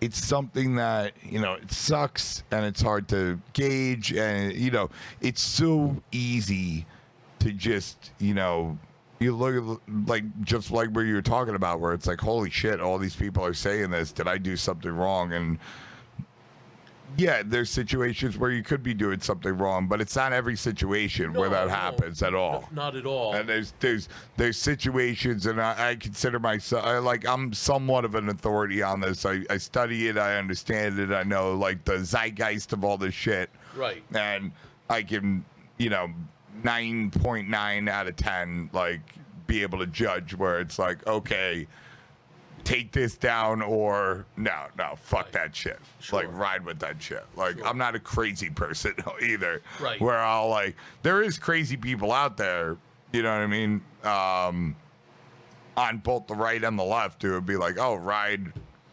that out, stand like, even when you're in the wrong, and it's just like, yeah, that's not a good move. Right. But I still believe the vast majority of Americans are they're regular people trying to get on with their life. They have a decent amount of common sense, and I have conversations with all kinds of people from all different political backgrounds, different ethnicities, different socioeconomic things, and 9 times out of 10, you can talk to somebody in a real way and, get to, a very, like a position where, like, even if you're thinking or on this team, blue team, or red team, or this thing or that thing, you get to a place where it's like, hey, we pretty much agree on 90% of the shit. Yeah. Which is amazing. So, what is this? Nope. My mouse. What is that? So, I did a gig in Malaysia that wound up being 3 years. Oh, that's in Malaysia. That's in Malaysia, where I built a coal oven. Jesus. In the backyard. Where do you put the pizza? I'm standing in front of the window. Yes. So that's what's called a white or a gray oven. I'm not familiar with that. Oh, you're not familiar with this? Actually, I am. Remind me, because I have heard. Yeah, so I think, where did I see? I think it was in, Maybe it was a Modernist Cuisine. Okay. Or Modernist Bread, the Modernist Bread book. Right. Where they explain this.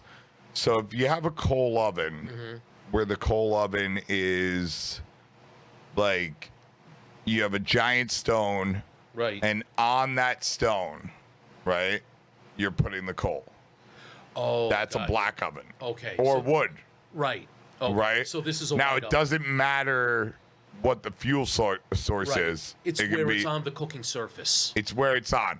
So Right. I believe this is a gray, and Because that it's a means firebox. it's a firebox on the same level Right. as okay. as the As the thing, cooking but it's still in surface. direct heat. Correct. And then a white would be if the firebox is underneath with like a flue on the back, Right. where the smoke can escape, but the heat is going into the oven like through. You know what I mean? Right. Either the bottom or the side. So essentially there'll be a hole either in the front or on the side in the front or in the back where the heat will actually transfer, but in a relative way. Right. As opposed to a direct way. Where it's completely like the actual. So the you know, with a black oven, the closer you get to the heat source, now you got different bakes going on at different parts of the oven. Of course. Where with a white or a gray fueled oven, which is what you used at Lombardi's, what Pepe uses, what all the old school bakers used. It doesn't matter where the fuck you. Well, yeah, but not in the same way. Right. You know what I mean? It's those stones. They heat to a certain position. They retain that heat. Yeah. And they're giving off like relative heat or radiant heat. Right. You know what I'm saying? Right. That's what's keeping the whole thing hot, and that's what the cooking is. Exactly. And this is pretty much an exact replica of the Lombardi oven. That's how I designed it. This is what I tell everybody. Like, people call me, like random people that aren't even in the game, like call me, and you know, because they want, you know, a brick oven at their house in their backyard, and they're asking me what they should get, and I'm like, listen, you know, what I tell the vast majority of people, I'm like, you want cooked Neapolitan pizza? And they're like, yeah. I'm like, go to Fornino if you want something crazy where you're burning wood. Right.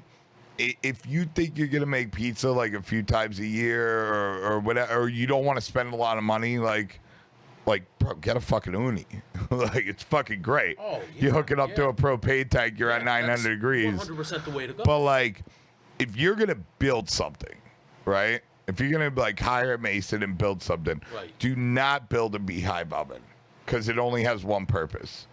What you're going to do is you're going to build something like this, and it can have a vaulted ceiling, but you're going to build a white or a gray oven, and this is the reason why.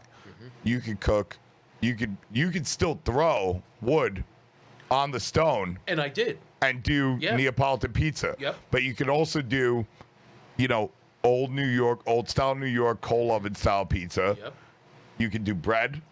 Yes. You can do fish. Without at not 900 degrees, you can do such a variety of fucking things that, like, bro, with an oven like that, you could cook fucking.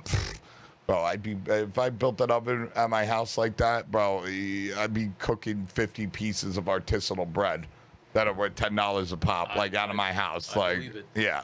And when Untitled Pizza Movie actually comes out and you can watch it, they filmed the building and then the destruction.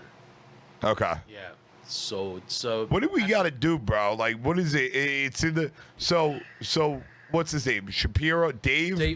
David Shapiro. Yeah. So David Shapiro has an agent, I guess, some type of shopper. He hired a very high-powered film selling agent. Well, I got to question how high-powered this guy is. If he like. Well, here's the problem with media now, is there is like a lot of high-powered guys, that were like the only voice in the room 15 years ago, but that have zero connection with the streaming industries, because they've been around for 30 years, and 30 years ago you're dealing with these networks and these film and studio houses, and And I know this from life experience. Like some of these people, like they just don't have that connection to Amazon and Netflix and Hulu and the people that are like going into this, or Vice even, you know what I mean? Like they're like I talked to I'm like, yo, I don't want to be on the Food Network. I want to be on Vice. And they're like, what are you talking about? And I'm like, bro, yeah, listen. Right. Now I'm looking 5 years from now. Yeah. I'm looking at eyeballs. You're looking at like what you've been doing 30 years, and you haven't seen the writing on the wall, and that shit's changed. Right. Yep. So eventually, who knows when? Yeah. So you're in Malaysia. You're doing. Yeah. I was. You just built this in a backyard. This is a restaurant just for testing. Yeah, just for testing. I took over this. I rented this beautiful townhouse that had a great kitchen that I could test things in, and I specifically asked the owner if I could build this, and he said as long as when you leave, that there's no trace of it. And I kept to my word. He kept to his, and everybody was happy. There you go. Because I felt that I was going to do something in New York. And I wanted to test. I wanted to come back to New York with a solid plan. It kind of didn't work out that way so much, but in the end, it did. Yeah. Yeah, and it just took me a lot longer than I thought because I came back to New York in 2017. So did you do a place in Malaysia? I answered I was out of pizza for quite a while, and I was driving a yellow cab. Drove a yellow cab for 4 years. And one day, because of a family member said, why aren't you back into pizza? And I thought maybe the time had passed, but it spurred me on. I went on Craigslist and saw all these ads for pizza guys. And it was an ad saying, looking for somebody who knows New York style pizza to open up a New York style place in Asia. They didn't say where. Right. And I answered the ad with all of my, past credentials, accolades, right. all that shit. And I got hired, long story short, and went out in 2014. Drove a cab right up until the end. It was supposed to be for 1 year, and it turned into 3 years. Opened up 4 shops, a central kitchen, a hamburger And this is concept. just a job. I was paid, yes. Yeah, you're paid as a consultant. Correct. You don't own anything. No, Just like, hey, absolutely. Yeah. we're the money guys. Yeah. Yep. Exactly. What's your concept? We like that. Right. Get it done. Exactly. Fuck you. Yep. Precisely. Nice. Precisely. Yeah. Sometimes the money with those, like, I got offered, I've gotten offered things in the past at different places, and like, sometimes just the money exchange doesn't make sense. You know what I mean? Like, imagine you do something like in Mexico. Right. You know what I mean? And, you would think, I was told this isn't always the case. I was told in some cases, like, oh, you think that, it's going to be $4 for a slice. I'm like, how is that? But Right. I've heard there's situations like that. But think about it. If I go somewhere where the money's worth a lot less, Right. and I become a partner, but Right. now I'm living in America and paying American prices. Like, I'm not making 100,000. I'm making 15. Right. Or 20, and it's just like that wasn't even worth it. Sure. You know what I mean? Well, the cost of living here was very inexpensive. I've heard that. Yeah. I had a 5-bedroom, 5-bathroom townhouse, this one with a double kitchen, and it was in the best neighborhood, the best The neighborhood. top of the top. Right, $1,000 a month. Right. Which the New York version of that would be 20,000 at least. Way even more. Way more Yeah. than that. I had a guy 50,000 a month. taking care of the garden. Jesus fucking Christ. Yeah, it was just. Have you ever heard like this QAnon stuff? I know what it is. You know what it is? Like an inside person in the government. Yeah, well, yeah, exactly. You say, yeah, so, yeah, Q lover clearance person, and, Donald Trump's the savior of the world, and everybody else is a pedophile ring. Yes. And it now exists this on, is like, very much ringing 4chan. a bell, unfortunately. So there was a HBO documentary that, like, I mean, it sort of exposed. It's called. Look up the HBO QAnon. What was it called? I don't know. The Pizzagate thing too. Was that a QAnon? Was part of thing? it, yeah. Right? Pizzagate was part of it, and this and Washington, I that. think, yeah. Oh yeah. Where the guy got shot. Yeah. The elite are these they throw pedophile parties where they suck the blood of babies. Yeah, the storm. Yeah, what is it? Q into the storm. Okay. So this guy, it was like a 6-part HBO documentary, and they, supposedly uncovered the guy behind all this, like the Q. So he is. Yeah, if you watch the whole documentary, Right. It's the guy who owns like 8chan, which is what their platform was. Yeah. And they deny everything, but like by the end of the documentary, you see, what the fuck's going on. But I think I don't know if it's Malaysia. I think it's Malaysia. It was Malaysia, right? They all live there. And they're American. The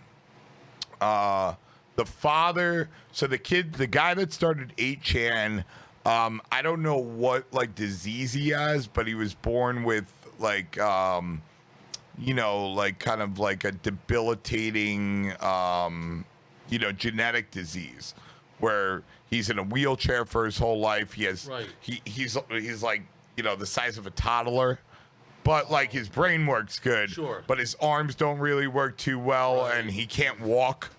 You know what I mean? His legs are very, very small.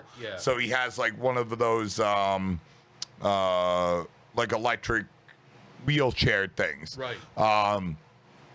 But his story is like because of his disabilities, obviously, and it's very challenging socially, especially as a young kid. You can only imagine, what I mean, like what that's like. Horrible.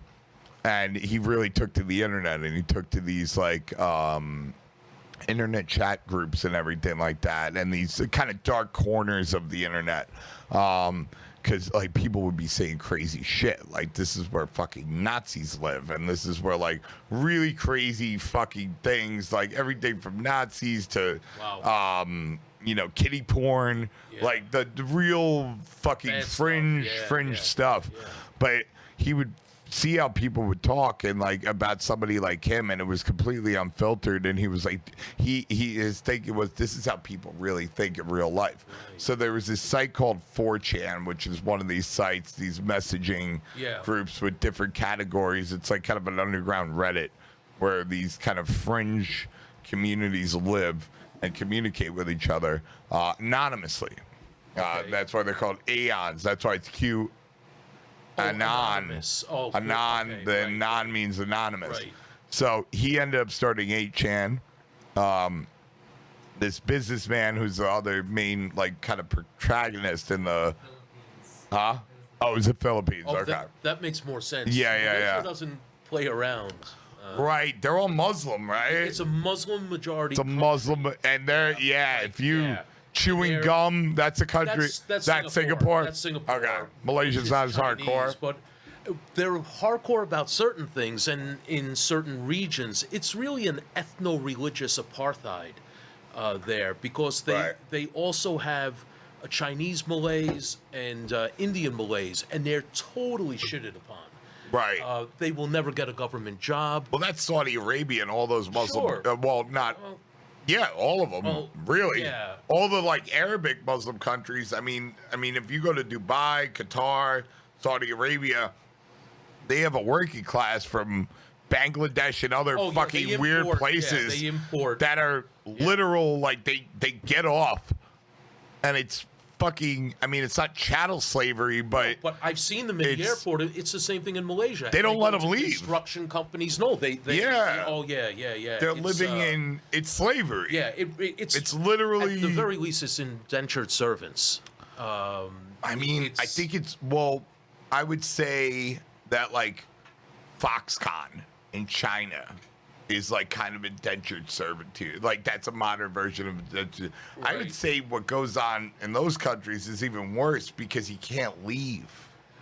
Malaysia, you can leave. I'm not talking Yeah, about right, Malaysia. okay, I'm talking right, about right. like Dubai and Saudi Arabia. Right. Oh, yeah. When they get those You're in a Bangladeshi over bunker there, and yeah, they they take your pull. passports. Yes. Right. So it's like, whoa.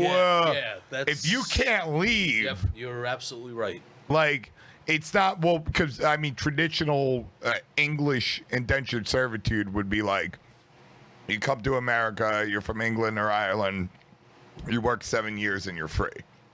Right. This is like they promise you A, B, and C. You get there, it's not that. Yeah. They pull your passport, Yeah. and I mean, You have no What- recourse. what do you do? You You can't can go do to anything. jail Yeah. because if you do anything fucked up or complain too hard about it, that's where you're going. Yeah. They're not going to take your side of it Oh no, ever. absolutely not. Yeah. It's it's a really crazy thing. Yeah. But yeah, so anyway, like back to that. Yeah, so the QAnon, like some rich tech guy, he owns like a ton of servers and this and that. He ended up buying 8chan from the kid that created it. They went partners. He set him up in the Philippines because that's where he lived. Got it. And it's this whole fucking thing. And they follow these guys around. And by like the end of it, it's just like, holy shit, they're them. Right. You know what I mean? They're the ones for whatever reason. It's Interesting. I definitely implore everybody to watch it. It's a pretty crazy thing. It's I don't care what end of the political spectrum you're on. I don't care what you believe in, even if you believe that like, Democrats eat fucking babies or whatever it is. It's an interesting read. What is that? What is so? That's in Malaysia. That is in. Is that Malaysia. why you have a machete? I got that machete after I walked into a burglary that became a home invasion. They home house. invaded you. Yeah. Oh yeah. Yeah. You know what? Because it was really in the best neighborhood, and I had a motorbike, and actually I had a really bad accident with the motorbike. So that's a picture. So that's of that. why your legs are fucked up. Yeah, that's why my legs are Like totally- what? A scooter, like a Vespa type of thing, or a little bit more hardcore. Honda Elite. It's like that. X. It's a scooter. It's the one that it doesn't have everybody shifts, has. but it's Right, it's but fast. it takes gas. Yeah, it takes gas and it's fast. Oh no, it shifts. Vespas take gas. Yeah. Oh, it's a shifted Oh one. yeah. Yeah, so it's yeah. No, I know what it is. Oh yeah, and had a head-on collision at 40 miles an hour. Broke. I mean, everything. Your fault? more or less. No. Car made a U-turn right in front of me. I swerved one way. He stopped. I went the other way. Went right into Bro, it. I know it's like in the windshield. I know it's like over. some stereotypical. You're not supposed to say this shit. Like Yeah. Asians are bad drivers, Chinese are bad yeah. drivers, or something. But and I mean, it's like I'm not saying Asians are bad drivers by default or anything. But when I went to China, bro, I saw people like literally get killed in car accidents in front of my eye. I've never seen so many car accidents in my life, and I don't think that has anything with being Asian. I Right. think it has to do with like you go from a culture like real fucking quick where almost no one's driving, everybody's riding Right. bikes to everyone's driving, and there's a consequence to that. Yep. Because I'm not talking about like Yeah. America. I'm talking, but yeah. bro, I saw the crazy and I mean, you got to look at like what are the odds of seeing crazy shit like that? Like, I mean, you're driving from here to here. You're there for 2 weeks. You know what I mean? Yeah. You're not. I'm not talking years. I'm talking like in 2. I saw a guy. They had like have you ever seen those? It's like a motorcycle, but it has like a hitch on the back of it, like a little A motorcycle? Motorcycle? So they have these things where it's a motorcycle, but the motorcycle's hooked up to this 2-wheel contraption where you can fit like 3 people in this, like it's like a cart Okay. almost. Oh, I've seen. So the yeah, I've motorcycle seen those. pulls yeah, it. Yeah. So But I have it's seen that. it's very, it's a couple pieces of, it's a little Fiberglass. trailer. Yeah. Well, no, it was like aluminum pipes, and then there was a tarp covering it. Oh. And then they were pulling that like a cart, huh? Like kind of like a rickshaw, but like on a motorcycle. Yeah, I mean, can you look that up? Like, get a picture or something like that? But anyway, like, I'm going down the street, or I'm driving. I was going to like the convention center in Shanghai, and this was like the worst thing where like I knew everybody was fucking instantly dead. Fucking a box truck just runs into this fucking thing. The motorcycle flips. The fucking whole cart flips.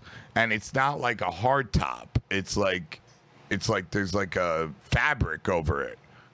You know what I mean? So there's no there's no protection. There's no fucking protection. Yeah, It's like in Thailand that kind of like a tuk-tuk. like this, but bigger. Yeah. It was bigger though. Yeah. It could fit like 3 people, but it was like. They have bigger ones in the But Philippines. you see how on those, Yeah. like the whole thing's built into one unit. Right. Yeah, it was more like this. Yeah.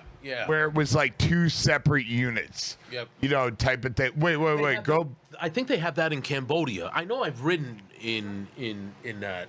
No, go back one time. Oh no, right there. Yeah, it was like this. Right. Right. Okay. But it wasn't all the way open, but it was just fabric over those. Here, go down on those. If that is Cambodia, it says Phnom Penh. Right. So this I've is been in in- Shanghai, and it was like, it was like some shit like this, some Right. shit like that, but the whole thing was like covered so you couldn't see the people inside. But bro, the motorcycle fucking just flipped because when it got banged, right? Right. That thing started flipping. Oh, man. That set the motorcycle flipping, and the guy, Wow. and this thing got like, I'm like, what the fuck? No one stopped. Wow. All these people were dead. I totally. They were fucking 100% dead. I'm fucking mortified. I was like, how doesn't anybody stop? Like 4 Yeah. people just got murdered, and nobody fucking stopped. It was fucking crazy. All right, we're gonna go on and on and on, but it's literally like it's midnight right now. We're gonna have to stop this. But guys, everyone listening, we're coming back. We're doing a part 2 next week. We're gonna finish the Bellucci story, but not only are we gonna finish the Bellucci story, but one of my favorite things about Andrew Bellucci, I mean, I'm only 36 years old. Andrew, you're 57. 57. So, different generations, but in the same, you know what I mean? Yeah, there's a lot. Well, we were both guys who were in the pizza industry, we're in the Italian at different points. Right. So our next podcast, not only are we going to finish the Bellucci story and this and that, we're going to talk a little bit more about Lombardi's and what's bullshit and what's not.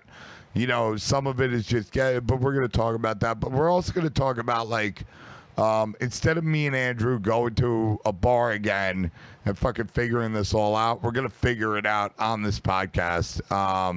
Thanks everybody for listening. We love you guys. We'll be back soon. Bye-bye. All right. Bye-bye. Love you, brother. All right. Love Thank you so too. much. Yeah, this was great. All right. You don't have to come up on You know what? I know. You gotta go. And I gotta open the shop at 9.